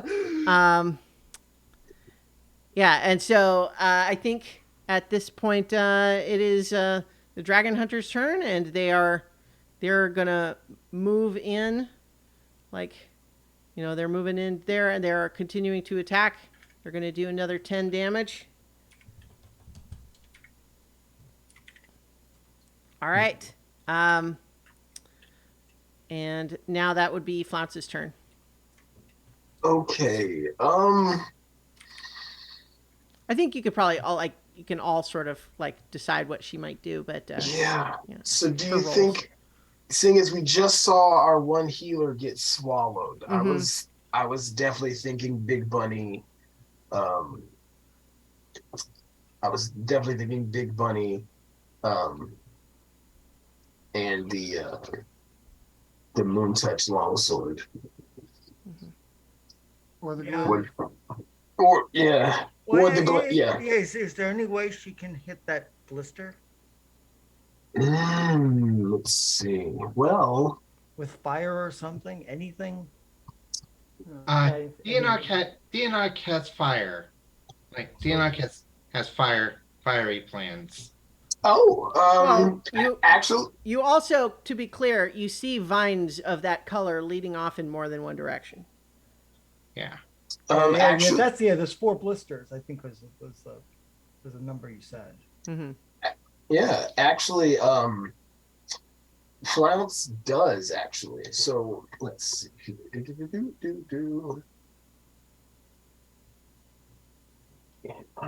Oh man, and that's the one damage type that it can't do. No, wait, yeah, I can. Never mind. So yeah, Flounce will actually cast Chromatic Orb Mm-hmm. at the Node. the node that we can see on the backside of the dragon. What's the range of that? 90 feet Okay, yeah. So go ahead and make an attack roll. plus 6.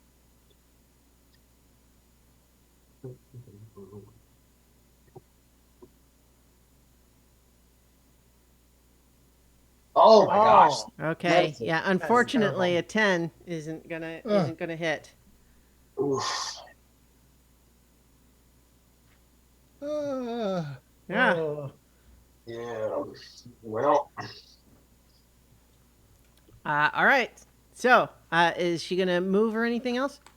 no, not for now. Okay. Okay. I mean, all right. Yep. Okay. My turn. Yep. I am going to, as a bonus action, activate Fighting Spirit, which will give me 10 temporary hit points. Mm-hmm. That's good. So give me a little bit more survivability there. I'm going to take a move action, 10, 20, Keep your 30 distance. over here to kind of get out of its line of sight, get And away look, from it. There's another And spirit what do I blister. know? Yeah. What do I know? There's another thing here. But I'm not doing that yet because I'm drinking down that potion of healing that I've got stocked away. Mm-hmm. So That's a good plan. that's there it is. 2d4 plus 2. 5 points. Mm-hmm. But that's something. Yeah. Yeah, I'm taking cover back here. All right. Trying not to be in Not to its die. line of sight. Yep.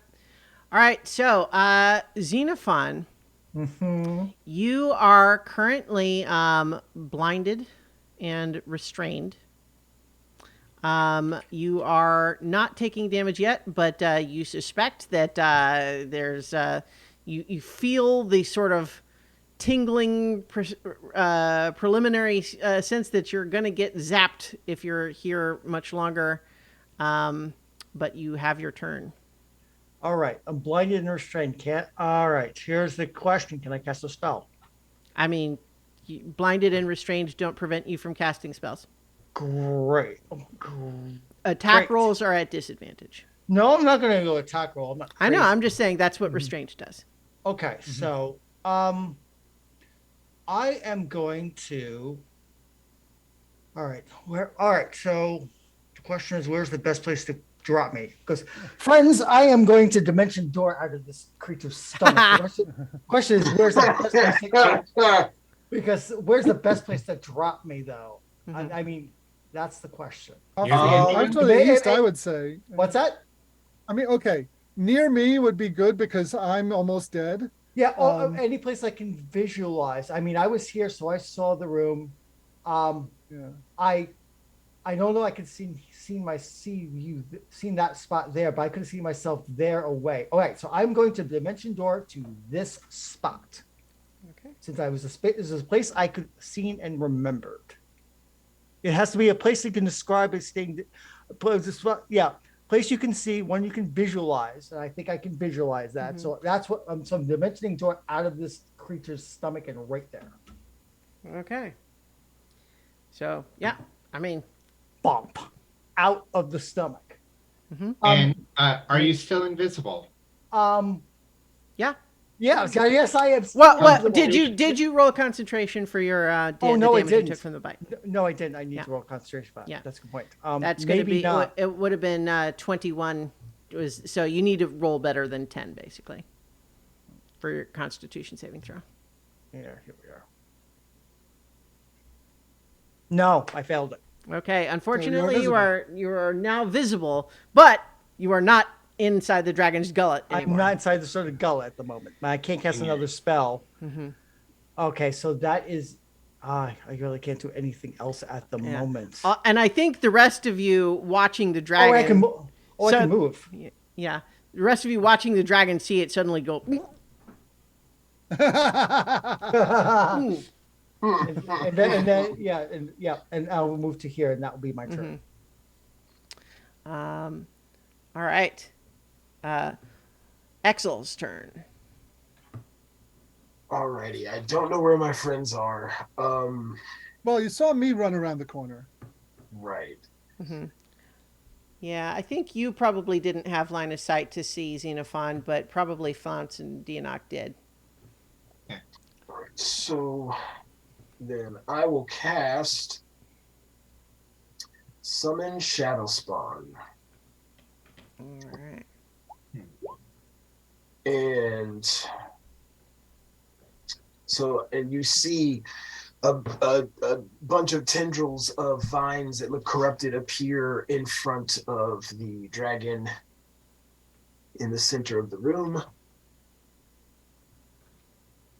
And it will then... And if you move it away just a little bit, it can make the scream and not hurt anybody. Yep, that's exactly what I'm going to try.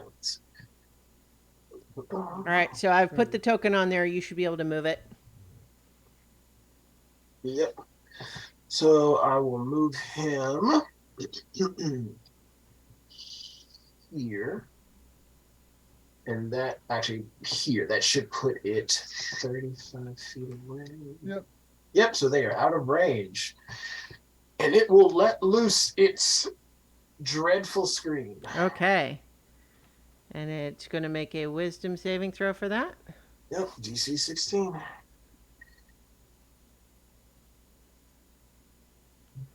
It gets a 21. Silvery bars? Which makes it need to be, remind me what that does. That's such a weird spell. Yeah, I use my reaction and basically lash out with psychic abilities, and it has to it'll re-roll a d20.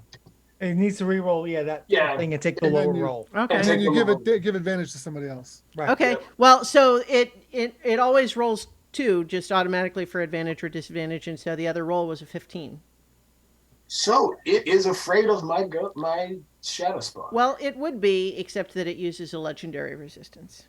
Oh, But I will Well, give I it. mean, burned the legendary resistance, so that's good. Yeah. Right. There's a suggestion in the chat. I don't suppose Dimension Dora can let Xenophon take part of the dragon's guts with him. That would be an interesting way to deal damage.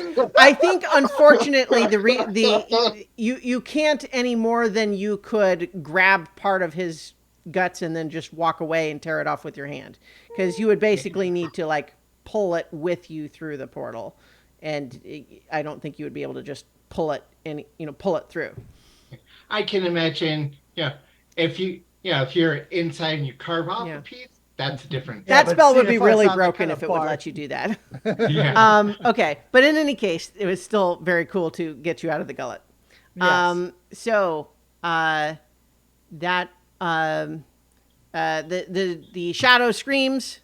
The dragon is resistant. It is going to use a legendary action to storm slam the shadow. It gets a 25 to hit. Yep, that'll hit. So it's going to take 10 bludgeoning and 9 thunder damage, Okay, that's not bad. and then get shoved 10 feet away. Well, that was 19 damage. Yeah. It is still standing, actually. Yeah. Check what is it resistant to any like regular bludgeoning or? Nope, just Right. necrotic. Yeah. Okay. Yep. So that's the end of your turn, or are you moving? Nope, that's it. Okay. All right, Dianok. DNR's going to use their fiery plans and drop a fireball. Fireball. All right. Yes. Okay. Oh, so you're gonna get the node and the dragon? Is that your plan? Get the node and the dragon. Get about as much of the internal space as possible. Okay. I think you're gonna draw aggro that way for sure. Fine with so- me. Yeah. So- yeah. It Alright, just says the next guy who really page. died and the guy who got swallowed. Fireball, like, is that one of the ones where it's supposed to like go around corners and stuff? Let's see. That one is always weird in a map. The shaped fire like spreads that. around corners. Okay. So basically, tell me, like, draw on the map Yeah. the gonna- circle. The whoosh. The dragon does get an 18 for the dexterity save. Okay, so that's a pass. Mhm.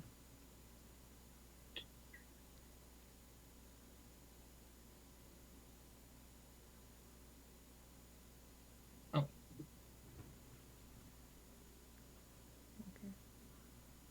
Oh, let's see. Um. Hmm. Mhm.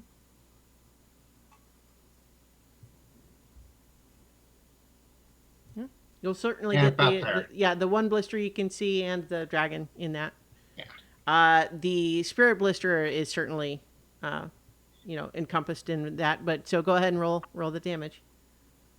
That is 17 fire damage. 17. Yes. Okay, the one spirit blister is incinerated. Okay. And then the dragon is going to take half that, so we're Yeah. 8.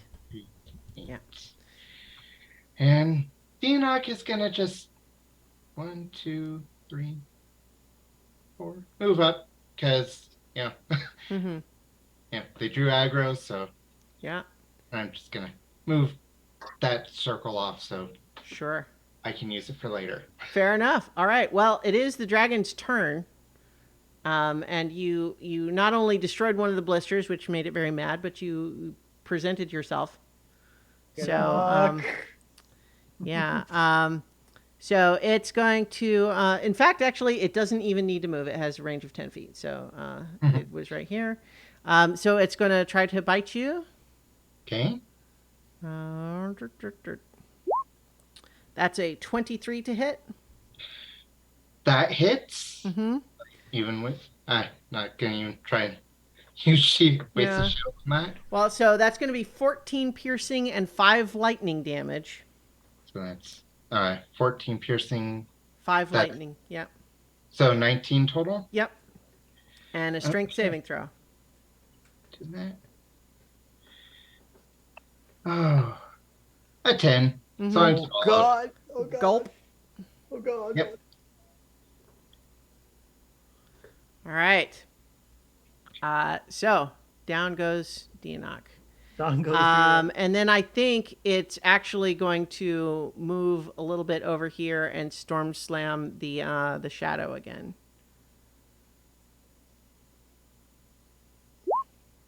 With a 25 to hit, and it does 13 bludgeoning and 8 thunder. Okay, so 21 points. Pushes it another 10 feet away.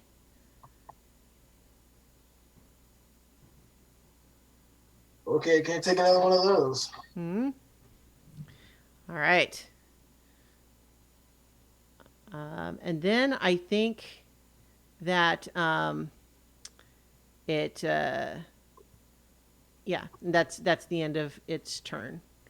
No, actually, you know what? It's going to use the rest of its movement to zoom back up on up to here, to those guys who are still obviously preparing to shoot at it again, which they do, and go ahead and do another 10 damage to it, because no one's telling them to do anything else. Oh, I was swallowed recently. I'm not.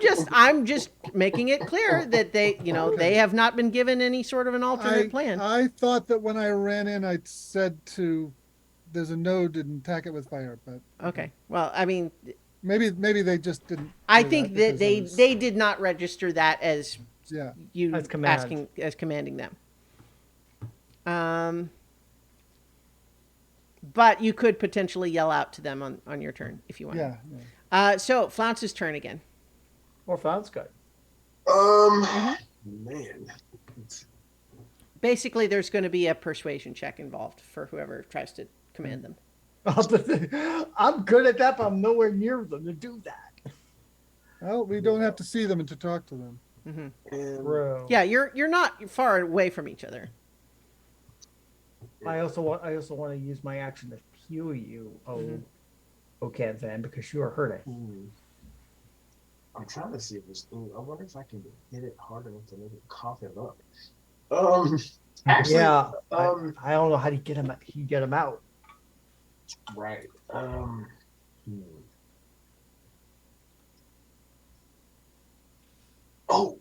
Actually, Generally speaking, the way to do it is to do a lot of damage from inside.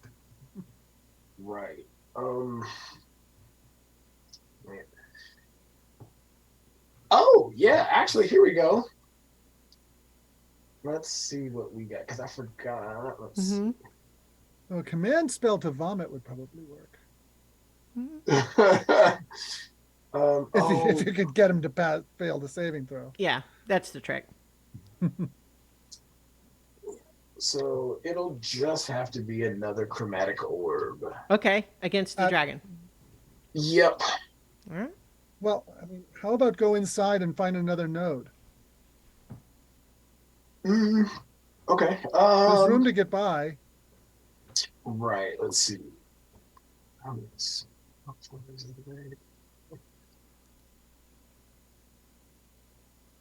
So that would get me there. So And then maybe dash. yeah. And I'll take the dash action, which will provoke.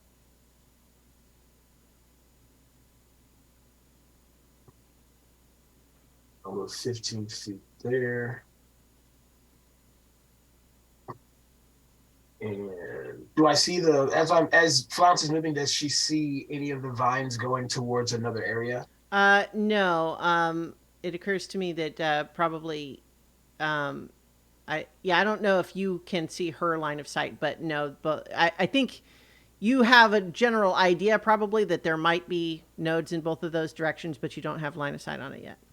Okay, then I'll use the last of that movement to go around this corner. And I still don't see anything, but No, that one's kind of, yeah. Yep. And that will be Flounce's turn. Okay. It is going to try to bite as she goes by. I should have done that before. Right. So that's a 23 to hit. Mhm. So And shield only does a +5, doesn't it? yeah, and so 15 piercing and 8 lightning and a strength saving throw. So 24. 23.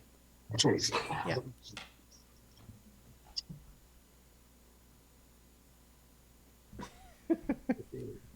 Okay.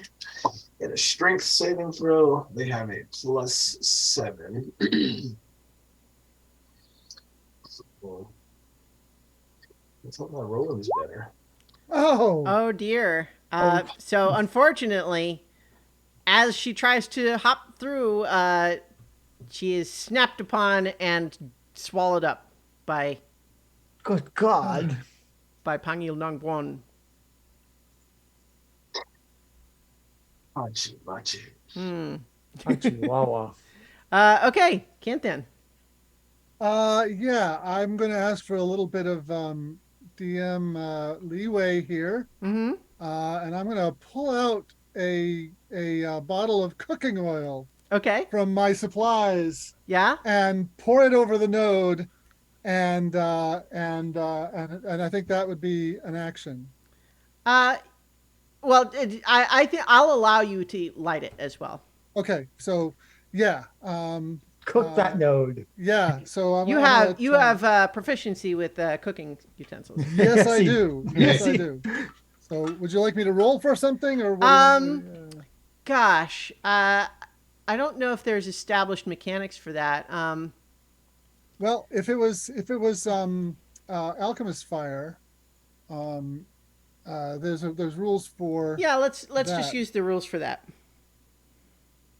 Uh, Um, a How flask about of it? alchemist fire does a D4 fire damage at the start of each of its turns. Okay. So And it doesn't have any way to put itself out. right.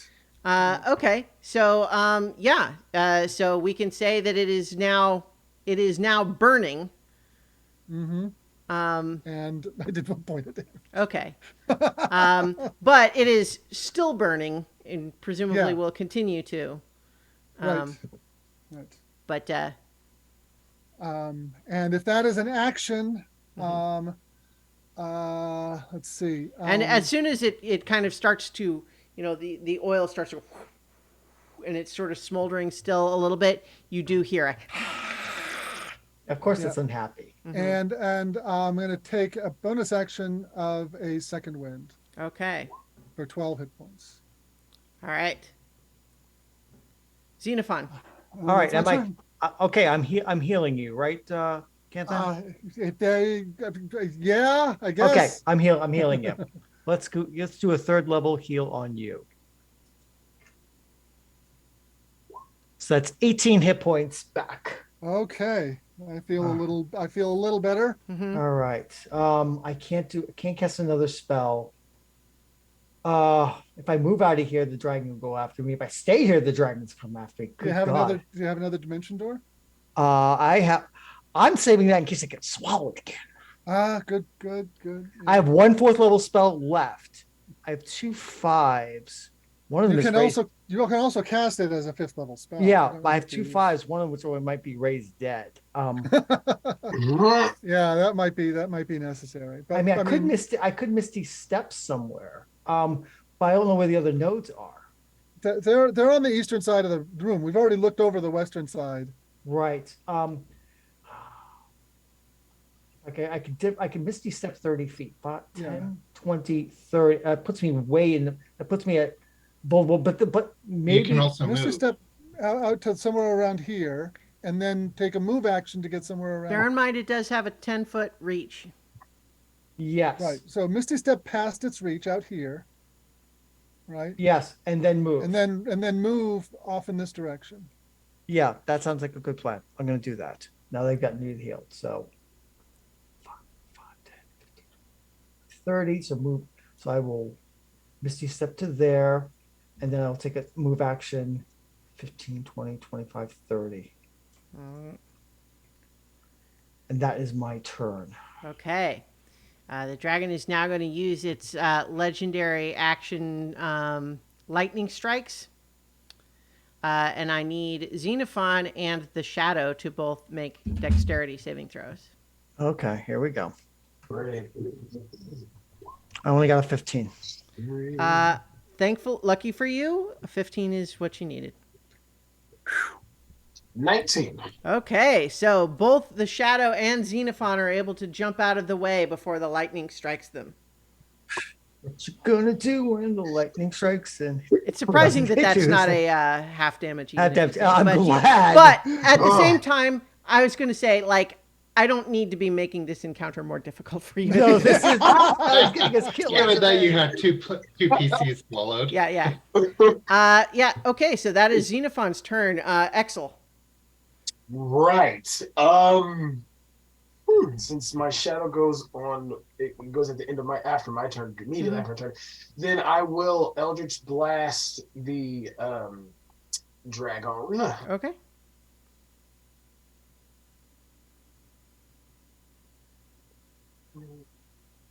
$19. A 19 hits. And second one. You're Come pushing it on. back. Yep. Actually, and that Eldritch thing is one of those things where you can move even great big things, right? Yeah. Like it doesn't. That's always have a that. size I always restriction. feel like that seems a little weird, but I guess it's a magical thing. It's not necessarily just a physical impact, right? Yeah, it's Yeah. not physics. So the it's 18 magic. also hits. Both of those hit, and Nice. So then my poultry damage. mhm. Okay. Oh, yeah. And it also needs to make wisdom saves against Right. that fear thing. Yep. And more than that. Okay. Unfortunately, there's no way. Yeah, it got a 24 and a 22. Ugh. Right, and that's a so it takes 5 points total damage. Okay. It is starting to look hurt. Mhm.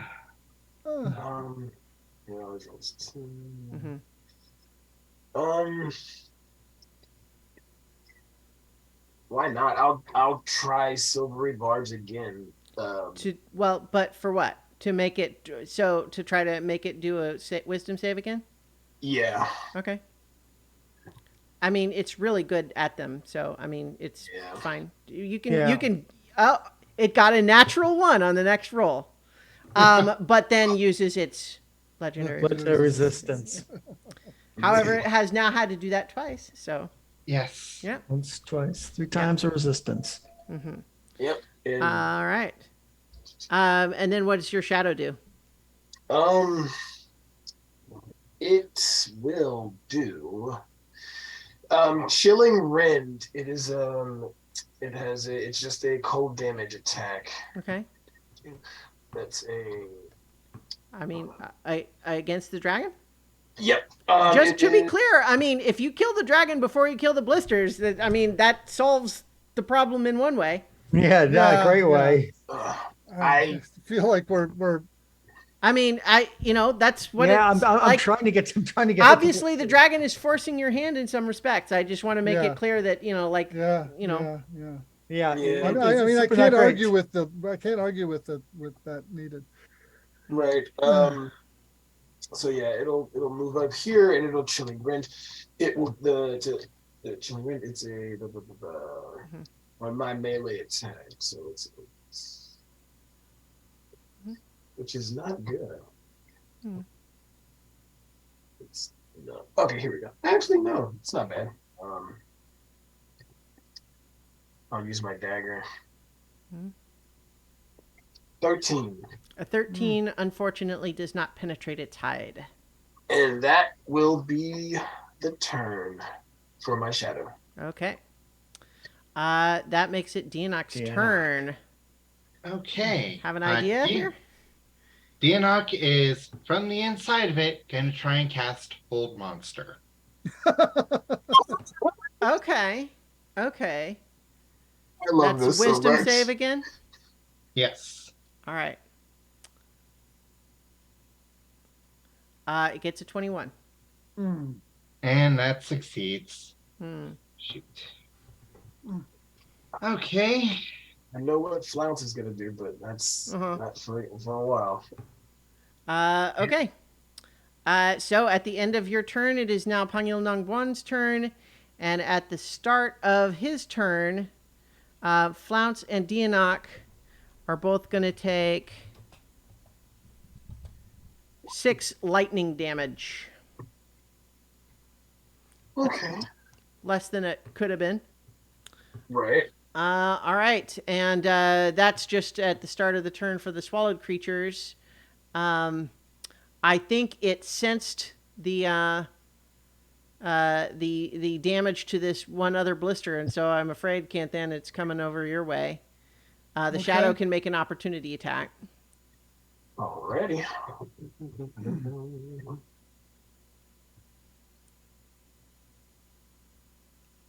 Gonna make 12 a. does not hit. Yeah. I'm 12 gonna does make not a hit. attack with Spirit Cleaver as it comes Oh, close. sure. Yeah, absolutely. 13. 13 misses, but you are so lucky because it got a natural 1 on its bite attack. Which is like 15, right? Well, 10. 10. Okay. Yeah. So Yeah. both of us are sparring off there. Yeah, so it is going to still try a storm slam on you, but only gets a 14 with that. Okay. So I get to live for another round. Yeah. Okay, so that was Pangil Nangwan's turn, and now no one said anything else to the dragon hunters, so they're moving Been a in. little busy. I know. I'm just I know. I'm it's making clear horrible. that you guys know. Yeah. Yeah. Well, now they have a clear path at least. Well, Yeah. So, they continue to fire their arrows at the dragon. It'd be a tragedy. It's that we killed this dragon. But on the other hand, And it uses oh no, never mind. It doesn't have any legendary actions this round because it used the lightning. yeah, it really shocked me. Yep. Well, it tried. But that's them. It is now Flounce's turn. Big Bunny. Yeah, bonus action, Big Bunny. Okay. Unfortunately, that does not in and of itself prevent her from being still in its gullet. You all Right. watch as part of its neck goes. And you said that melee attacks are at disadvantage. Correct.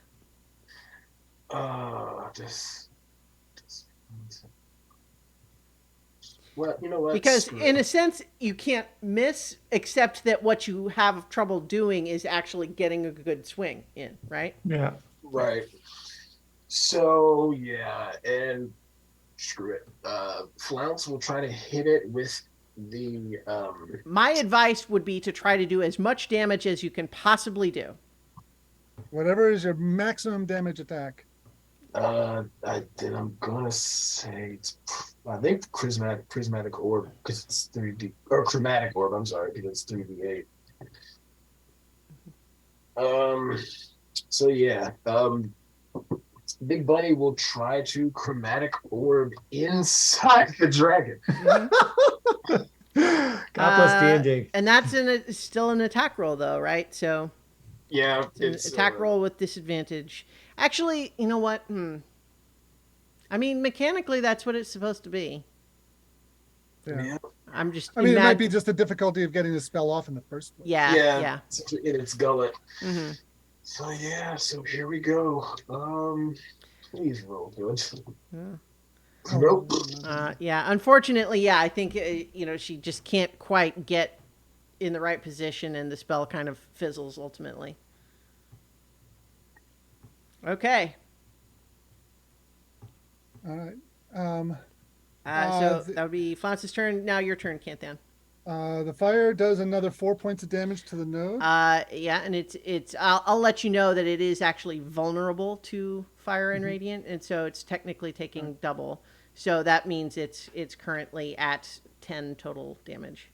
Okay, and you know what? I'm going to.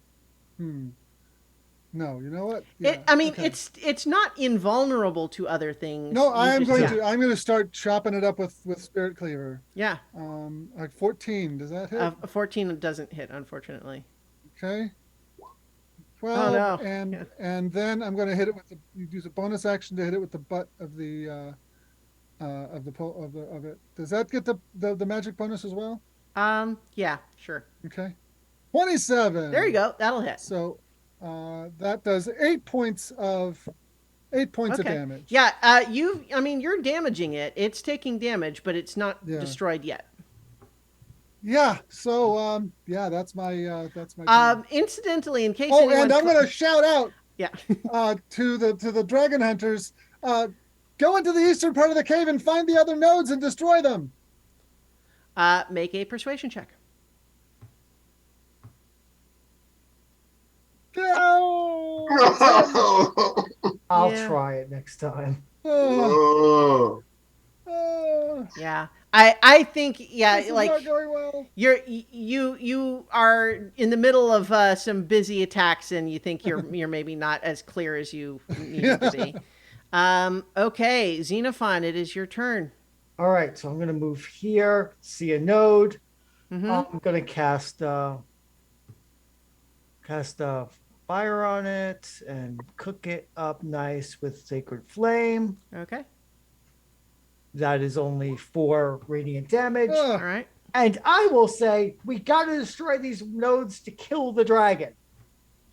There you go. Hmm, Yes. okay. So I Maybe think- deception instead. yeah, of I was going to persuasion. say, if that's what you say, I want a deception check instead of persuasion. I said it. I'm gonna go for it. Okay. 22. Okay. Tongue barred. Yeah. So, yeah, as you say that, you hear the dragon hunters kind of what did he say? Oh, really? All right. And then, yeah. So they seem to have heard you for sure. So let's see. First lie I think I've actually told this entire campaign. Okay. That's all I can do. Yeah. All right. So that is your turn. Actually, I'm gonna move 5 more feet to here. Let's get out of the eye of the dragon. Yeah, I was just gonna say, he Yeah, was thinking about doing that lightning on Yeah. you again. Yeah, let's get out of his sight. And in fact, I think instead he's going to do lightning on the shadow again, just because you know what? Not the shadow. He's going to do it on one of these dragon hunters. And then on Canthan. So dexterity saves, please. Okay. Dragon hunter does not succeed. I Uh-oh. get a 3. Yeah. Okay, that's going to be 31 lightning damage. I'm still up. Unfortunately, your hero is on the opposite side of Yeah. the cavern. And so the dragon hunter is also injured by that, but not down. And that is the legendary attacks there. So it is now your turn, Exel. You also would have heard what Xenophon said, so I don't know. Like, Right. he wasn't talking to you, but he got a 22 in saying, we have to destroy the blisters in order to kill the dragon. So. Right. But I also know that dragon is trying to kill something in the corner, and I don't see Canthan. Mhm. Well, yeah. Not to mention having already swallowed two of your friends. Is Right. Right. Boy, howdy. Let's see. Well, I mean, knocking it back is going to be helpful for me. Right. So I will move up here. And do I have something that is more effective than Eldritch Blast? And as a warlock, there's not much. Yeah. So it'll be 2 Eldritch Blasts. Okay.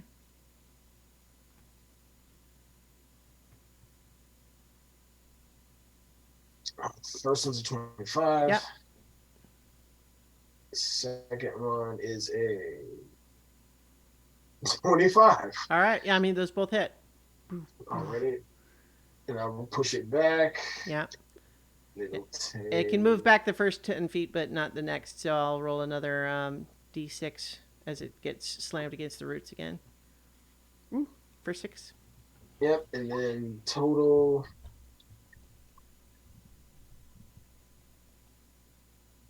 All right. 12 points.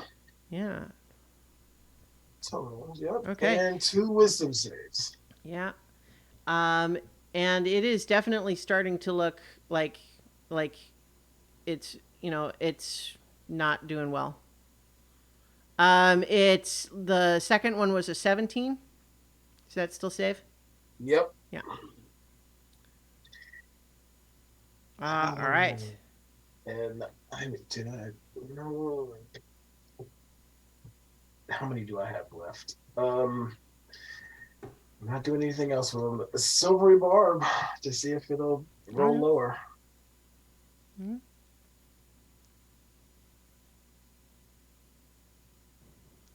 23. I mean, It's really good at those. It's really good. Yeah. I mean, it's a spirit dragon. Yeah, that's why I haven't even tried to do anything will based on it. Yeah. And I will give myself advantage to this. Okay. And you don't want to give one. Well, I guess you have to be able to see the person to give them advantage, right? I was going to say, yep. Try to do it to one of your swallowed companions. All right. Speaking of, unless Exel wanted to move. No, I'm not going to move, and I will attack. The shadow is going to attack. All right. I mean, you could. All right. Yeah, it's going to attack because my buddies are in there. So, but we'll see if it can actually hit.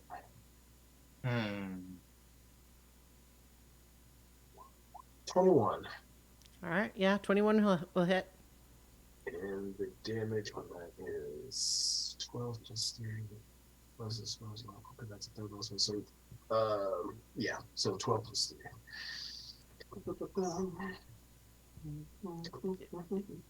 Is it what? What's the damage?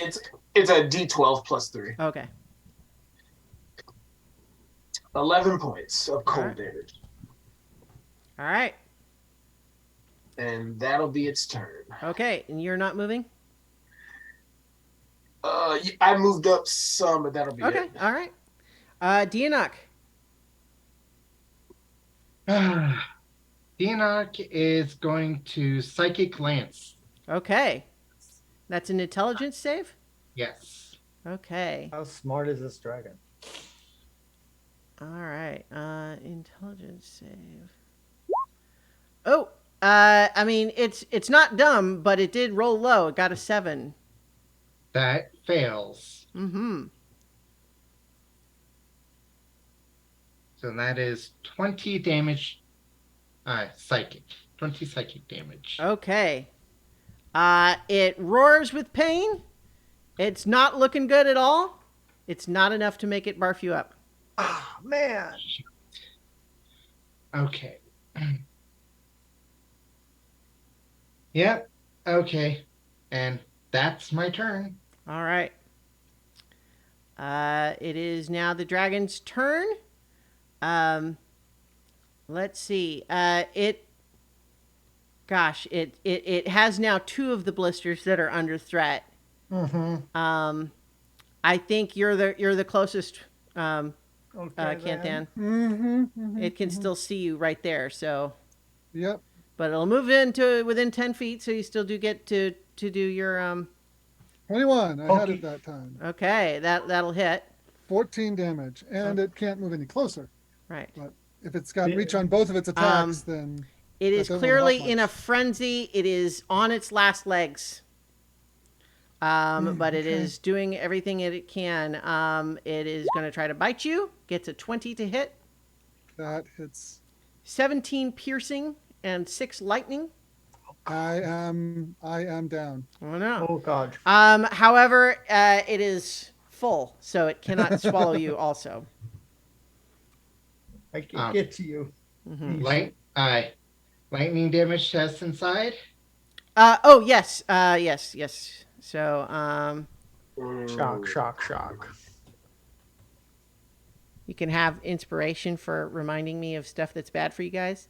14 lightning damage this time Ow. to you and Flounce. ouch. Yeah. Okay, and the so now it's the dragon hunters, and it's the dilemma of like the dragon looks on the verge of death, but they did believe what Xenophon said. They said, "Now, while it's weakened, find those blisters." So he's gonna send. Let's see, 1, 3, 4, 5, 6. And it looks like only one of them, like of that group, there. Was just going to see if any of them would be able to get within range to actually Well, they can attack dash without and do it dashing. next round. Well, right. That's what I was just saying is like to see if any of them would be able to do it this round. But I think no. So instead, they're all dashing to get to where they can, 3 on each one. Okay. Flounce's turn.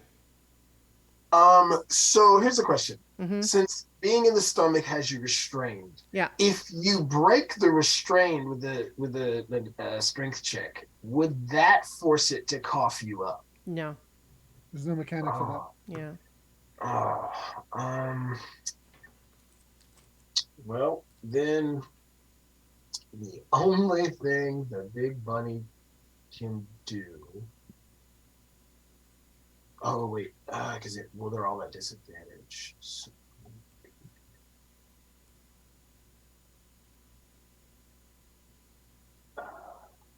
take out the glaive and try to cause enough damage to make it yak them up. Was a D8. Yakety yak. D20 plus 8 at disadvantage. 16 or 14. So a 16 would hit, but at disadvantage is a 14, which doesn't hit. Right. So at least for that first attack, does not hit. Yep. And It gets another one, Flounce. Yep. Flounce's second. Okay. Oh, natural 20. Well, yeah, but the 19 is what will count in Yeah. this case. But that does hit. Yay. But oh man, and that crit might have been enough to be the damage. So D10 plus 4. Oh yeah, and it'll have a D6 on it. They're big bunny. Yep. So that's 14 points plus 1, so 15 total points. So what happens is she finds as she stabs that suddenly she feels reeling around, and then kind of a thump, and then the muscles surrounding her loosen. Oh. So both Flounce and Dianok are no longer restrained. I am open to treating this beast, this dragon, like a PC with death saving throws. Yes, please. Yeah. Yes. Yeah. All right. So, but as of right now, it has fallen to the ground, unconscious, dying. Yeah. And that's the end of Flounce's turn. Although now that she is no longer restrained, she can use 15 feet of movement to crawl out of the dragon. And that's what Flounce will do. Actually, can. Oh, no, yeah. We'll just do the move because I don't think she could grab. Well, and she would exit prone as well. Okay. Yeah. But at least Dianok can see the light. Yeah. Yeah, he can himself, or Dianok, they can themselves too. Yes. Crawl out when it's their turn. All right, Flounce, that was, Flounce could also stand up with the remaining movement if she wants. Canthan. Good death saving throw. Oh, yeah. And And roll all another for the d4 fire. for your for the Right. fire. That's a failure. Mm-hmm. Oh god. So, as you as you're laying there unconscious, Your what? fire burns another 4 points. Yeah. Um, I think that should finish it. I think it had been at 18 total damage, right? And so And this then would I be. did, then I did Oh, you're 10. right.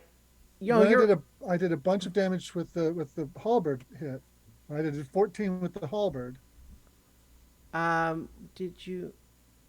Okay, no, you're right. You're right. Yeah, that would. I'm sorry. I was miscounting there. But yeah, so that one is destroyed by the remnants of your fire. But what is the what is the Yeah. memory Um, that Canthan finds flashing through his mind? um, uh, Dianok and Flounce being swallowed. Oh no. Oh, Mm-hmm. That's Yeah. the idea that someone could survive that is nothing he's encountered before. Right. Okay. Xenophon, it is your I turn. don't. Yeah, I don't know that Canthan is down and dying. Nope. Nope. No one has told me that, so I can't. I go. think from where you are, you're not. You heard maybe a collapsing sound like a. Yeah, but yeah, I don't know what's going Yeah. on. Yes, So get the nodes. Get the nodes. I'm gonna continue to get the nodes. I'm All right. sick of this node, and we're gonna do 11 radiant damage to it. Well, which actually becomes 22 because it is vulnerable, and that one is destroyed. Perfect. Then I'm gonna move to the other, try to find the other node. So Mhm. 5, 10, 15. See that dragon? 20, 25, 30. You, in fact, you see Flounce covered in Flats out slime, there in glue. having crawled out of it. Yeah. Yeah. I think I'm gonna stay on task and try to finish the node. All right. Yeah. Yep. Yeah, that's my actions. Okay, Axel. I will cancel my shadow spawn, but you can leave it up because we'll use it as a thing for my healing spirit. Okay. Where do you want it? It will be matter of fact, it can be in the same thing because I can Okay. because it has 30-foot movement. All right. And let's I'll put a You little send it yellow to dot. me. I think I think it needs. He has to be able to see that spot, Yeah. but he could probably move Yeah, far yeah. enough that would be possible. But Yeah. I think the problem is that probably no one except Flounce right now can see that you're down. But Right. Yeah, so I will move since it went down and I saw Flounce come out, I will Mhm. move up to here. That's 30 feet. I see Flounce is just prone and okay. I'm gonna look around. Is there anyone else? let's see. I think you might be able to see Canthan from there. Yeah, I'll say that you can see like Canthan's leg. Obviously, he's prone. His leg is kind of sticking out from behind the root. Showing a bit of leg, Canthan? Hey, Well, that's a way to get a heal. I'm in a relationship, thank you. And From Excel. but Yeah. that will be my turn because it takes I have to do a bonus action to move him, so I'll have to do Okay. it next. All right. Okay, so that makes it, Dianok, your turn. So you can spend 15 feet of movement crawling out, and then you would exit prone. You could obviously spend the remaining movement standing up if you want. Yep, I will do that. And can I basically, would I be able to dash to get to Canthan? Yeah, but that would be your action. Yep. Yep. That's what I'm going to do. All right. Okay. Okay. Making a death saving throw for Panyil Nangbuan. And that's Made one. that's a 14. You don't know what he sees, and Yeah. No. I'm Well, and curious. for that matter, I think none of you would have any knowledge of whether the saving throws are going well or not. Yeah, we don't You know. you Yeah. see that he's down. There's maybe still a little bit of breath, but it's fading. He's not moving. Okay. Well, uh, Paulo and those top three dragon hunters just watched Xenophon destroy the one that they were over, so they're coming over to Yeah, kind it's of like, come on, let's get this thing done. 10, 20. Yeah, so they would kind of have to dash to get around there as well. But the other three that were there already, Can start shopping. yeah. So let's have they can make, I believe, 2 longsword attacks each. So there's 3 of them. Okay, so looks like the first one gets a 9 and a 24 to do 11 slashing damage. The second one gets a 16, which would miss, but then a crit to do 21, and destroys it, chops it up. Yes. All right. And so yeah, as they finish that one up, Paolo looks to you, Xenophon, and says, "Now we can kill the dragon." Yeah. Let's go. Let's see to the dragon now. See to the dragon. Mm, Yes, I chose my words carefully. I said exactly what I said to say. yeah. Okay, so that is their turn. Flounce's turn. Does Flounce see a change in the dragon, like the corruption or anything that was like affecting it?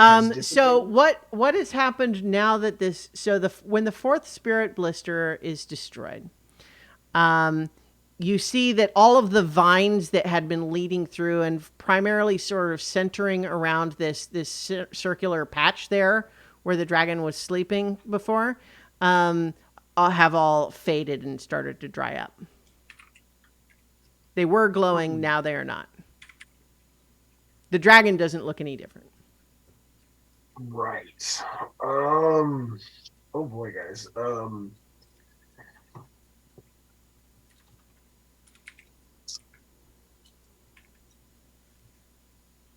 Oh man, and they don't have any more spells left. So,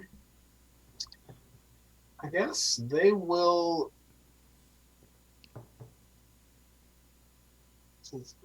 They will move over here to meet with those guys when they come over. And All right. that'll be their turn. And Flounce will yell out that the vines have receded and started to dry up. Okay. Good. All right. That makes it your turn, Kanthan. You are making a second Yeah. death saving throw. Mm-hmm. Don't roll a 1. That's a success. Ha. So, positive memory. The folks at the camp reacting to the sauce that he made. Yeah. Nice. Yeah. That's actually what came to my mind as well. All right. Xenophon. They're kind of going backwards in time as he's. Mm-hmm. All right. So now that I know the nodes are destroyed, I need to see what everybody else is doing over here. So 20, 30. All right. So Blouse looks okay. Dianoc looks okay. Mm-hmm. Yep. But I don't see Canthan. I think you probably see Dianoc looking at Kanthan, I would guess. Okay. Okay. And there's still the matter of the dragon. Yeah. Not, oh god. Do I I mean, where you're standing was once a writhing mass of glowing vines, and now is all not glowing and dried up. Yeah. Okay. So I'm going to wind up dashing to here then. Right. I can't cast any spells this turn, but now I can. I'm going to start throwing heals around next round. I think. Yeah, I can't exactly warn clowns not to to stop the dragon To, hunters to, from to missing. try and keep the dragon hunters from finishing. You're actually right. Yes. Oh yeah. I'm gonna retcon. I'm gonna go here and say I'm gonna stay here for the moment because Denox got Canthan, Mm-hmm. and yeah. So and explain to them that this was Yeah. that this was the corruption that was causing it to attack. Hold off a Yeah. minute. Yeah. Just slow them down. Yeah. I'll play speed bump. Got it. Okay. All right. That makes it Exel's turn. Um. Send the healing spirit my way, please. Yeah. Since Exel sees that, Exel will then, as a bonus action, tell the healing spirit, heal the wounded. I am one of them too. We're all wounded. No, Yeah. I mean, I don't think you have to have it interpret your instructions. You can just have it do exactly what you want. And it will come up here, and it will, since both the dragon and Canthan are in its space for the first time, it'll have. Oh, well, so I think. Oh, you move it, and you're moving it through the dragon and to Canthan? Yeah. And then so you're having it. I think it can only do one per round. Yeah, it's a creature, yeah. Yeah, but So you have it heal the dragon on its way through? Or Canthan? Ooh, I'm gonna have it heal Canthan. Well, actually, listen. Until this starts, whenever you or a creature you can see moves into the spirit's space for the first time on a turn or starts its turn there, you can cause the spirit to restore It 1d6. happens on our turn, not on the healing spirit's turn. Yeah. Right. So you choose one of us that it's going to move into the same space with. Yeah, and so that person gets you the have to healing. have it stay on the spot for whichever one you want it to get. Yeah, it's gonna stay there, and it'll give the healing to Canthan. Okay. So All on right. my turn, I will get the healing. Yeah. 1d6. Yep. Okay. Dianok, your turn. Okay. Dianok is going to try and stabilize Canthan. Okay. I mean, Medicine check? yeah, Or- you can absolutely do that.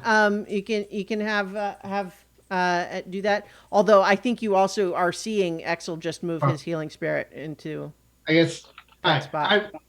I would otherwise try and stabilize the dragon, but I'm not sure if. I think that would I don't know that you would know how to do that. I would make you make it that's- at disadvantage. Yeah. That's basically why. But I mean, so you tell me what you want to do. I'm just I would- saying that I don't want you to like. You can see that the healing spirit has moved in.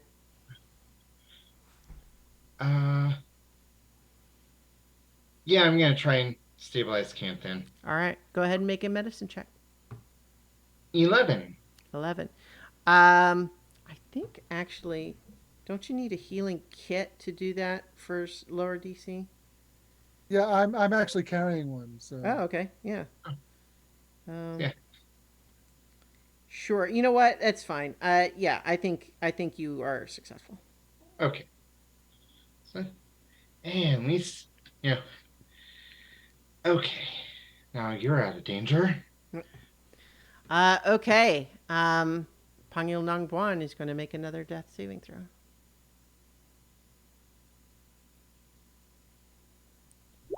Wow. And got a natural 20. Yeah. So I think that there is my dog is whining at me, so I think we're gonna be finishing soon here. Okay. But I think that the dragon suddenly gasps, and everyone sort of flinches, looking over at it. But when it opens its eyes, they are no longer filled with that sickly green, corrupted light. And it starts to move just a little bit, but it's obviously still extremely injured.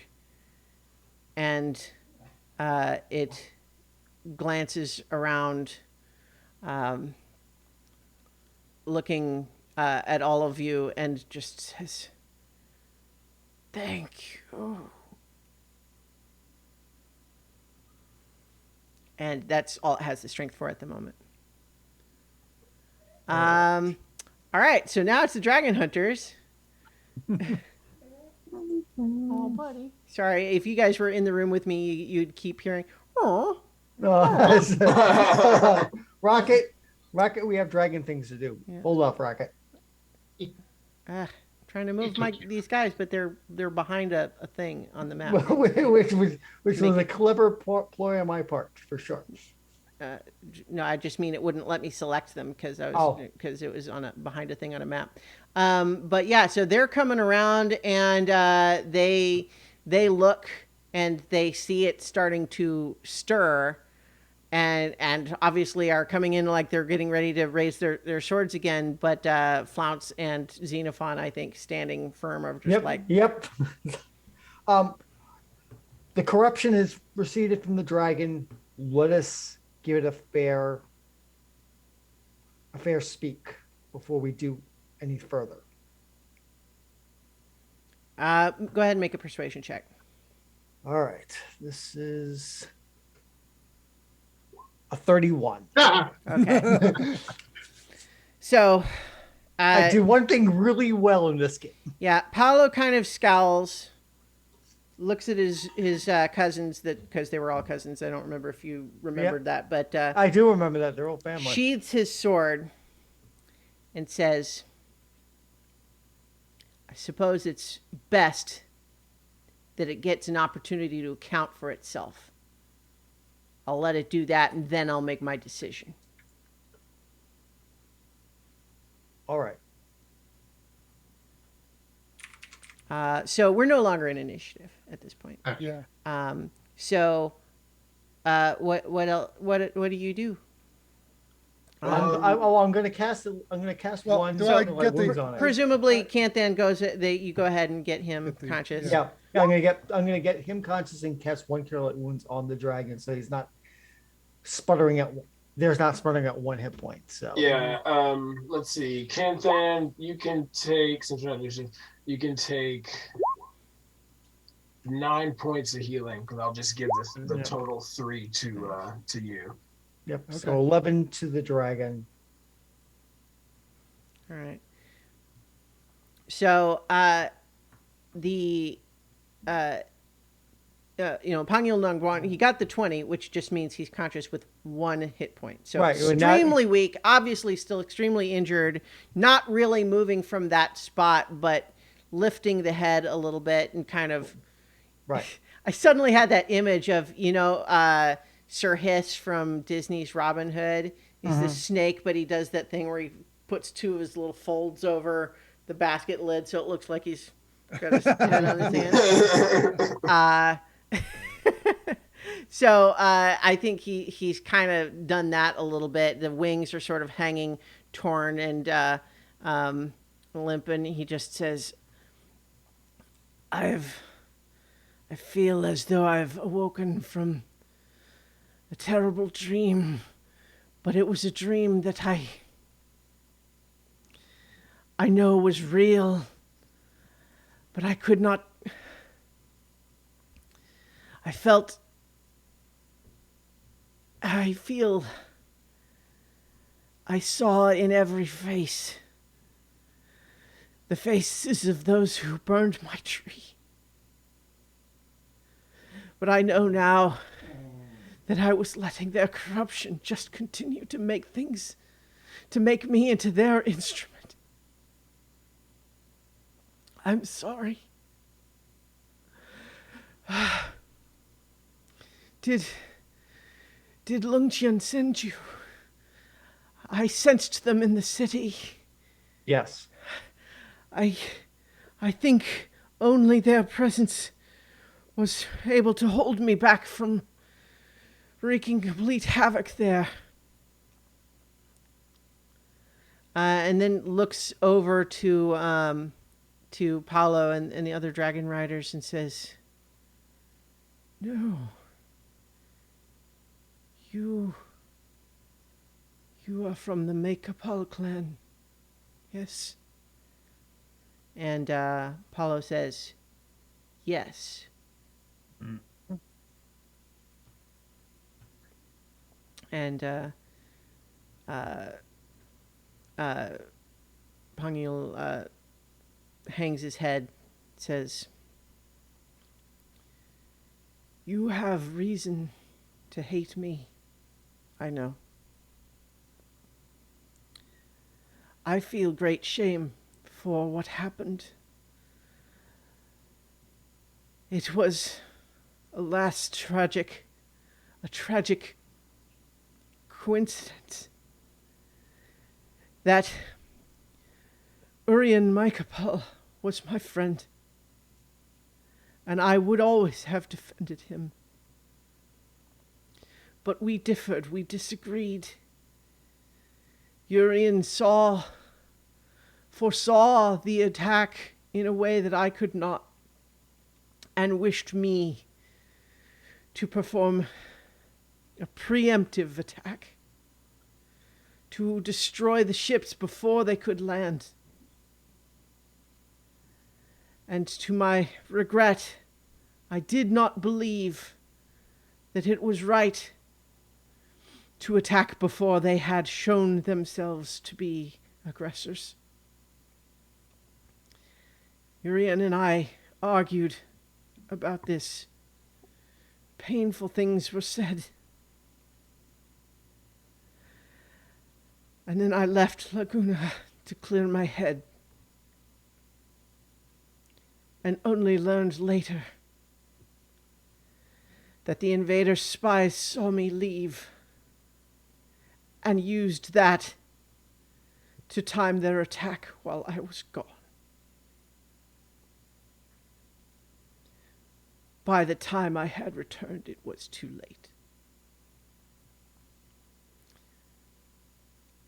I cannot claim that I kept my vow, but I will promise that I did not break it willingly. As you can see, I am at your mercy. Do what you feel you must.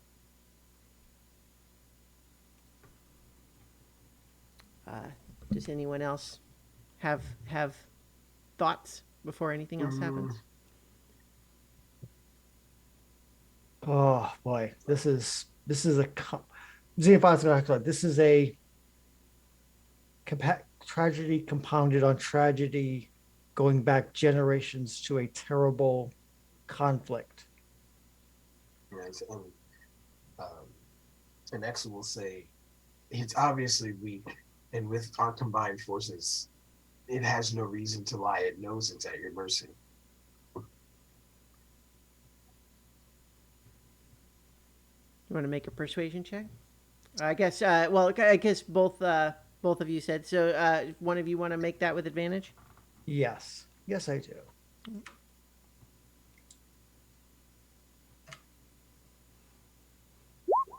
28.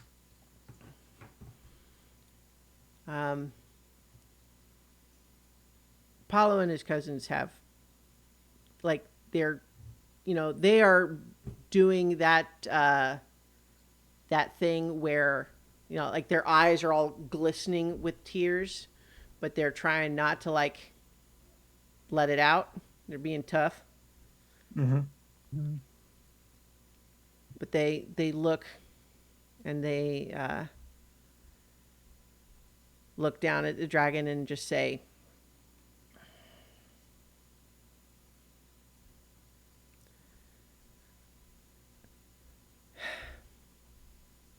We are monster hunters. We do not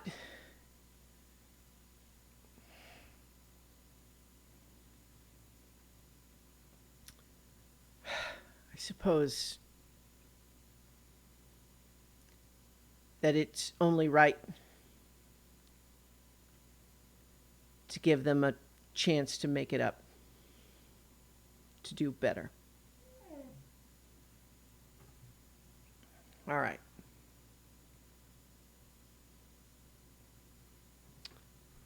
Come on, boys. Let's go. And they just go to leave.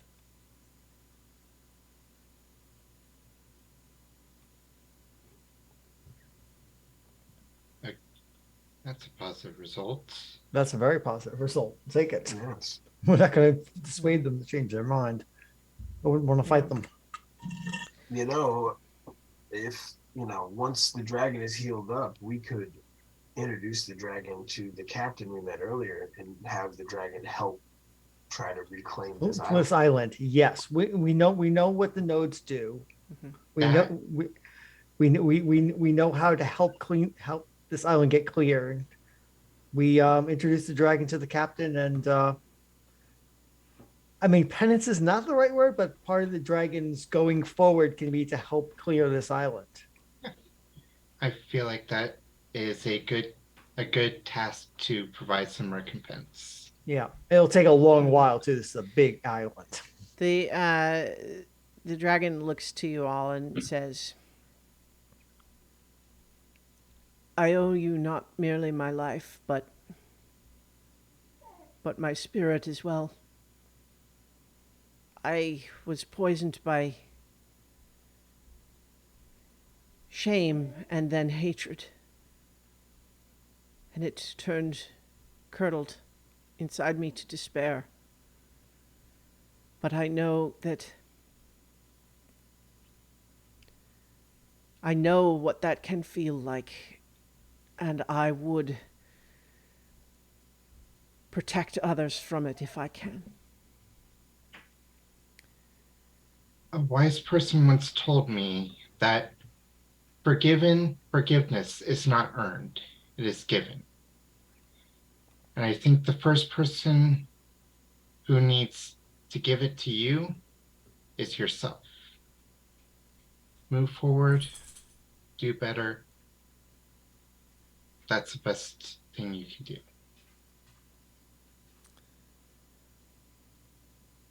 All that I have here in this place is nothing to me now.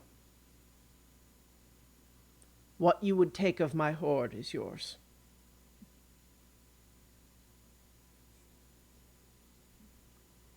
I will rest, and then I will travel to Kalapung to see Lungtian and to apologize to the people there. And then I will return here to help, as you said. If I may I have a permission to take one of your cast-off scales? I think looks around like on the ground and like there's a whole bunch of them on the ground and says, "Yeah, that's fine. I mean, take all you want. I can't put them back on." Yeah. Better to have permission than just take. with the numbers. And as you can see there in like gestures at a spot below where all of the vines are sort of drying up, you can see there's a little mound and says, below there is my hoard. And as I said, none of it holds any pleasure for me now. Take all that you need. Okay. Okay. I can't say I don't want to have a look at least. Oh, sure. Yeah. Yeah. I'm definitely Yeah. interested in what might So be in this one. what you find in there is 320 gold pieces, 5,800 silver pieces, and 3 opal figurines of dugongs that you think would be worth 150 gold each. I'm not sure we should take this with figurines. That's cultural appropriation. Or we can take can it from return here. them We to can, someone, yeah, right? yeah. We return the. I'm taking this and saying take them Yeah. for us. I would be. Sure. And then there's also an I think you would normally need to identify them, but obviously Pangil knows what they are and tells you that there is an arrow of dragon slaying, Oh, Okay. a necklace of adaptation, That can be very useful. yeah, and a staff of the python. holy hell! I think Dianak wants that. Necklace. Actually, staff of the python requires attunement by a cleric, druid, or warlock. Oh, well, then that's Okay. Axel's.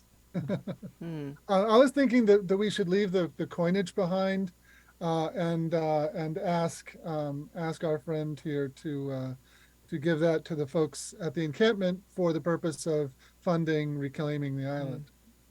Yeah. All right. So, especially because I've got a dog who is making his displeasure known, I think we will go ahead and close it here, and we can maybe do any sort of little bits of wrap up you might want to do when next we meet, if that sounds good to everybody. Yes. Good to me. Well, the most important question: level up. Yes. And level up. You all level up. Yay. You've completed the adventure. All right. So we'll leave it there for this time. And thank you, everybody, for listening and or watching. And we will be back next week, pretty sure, for more adventure on so many levels. How many levels? So many levels. Woo!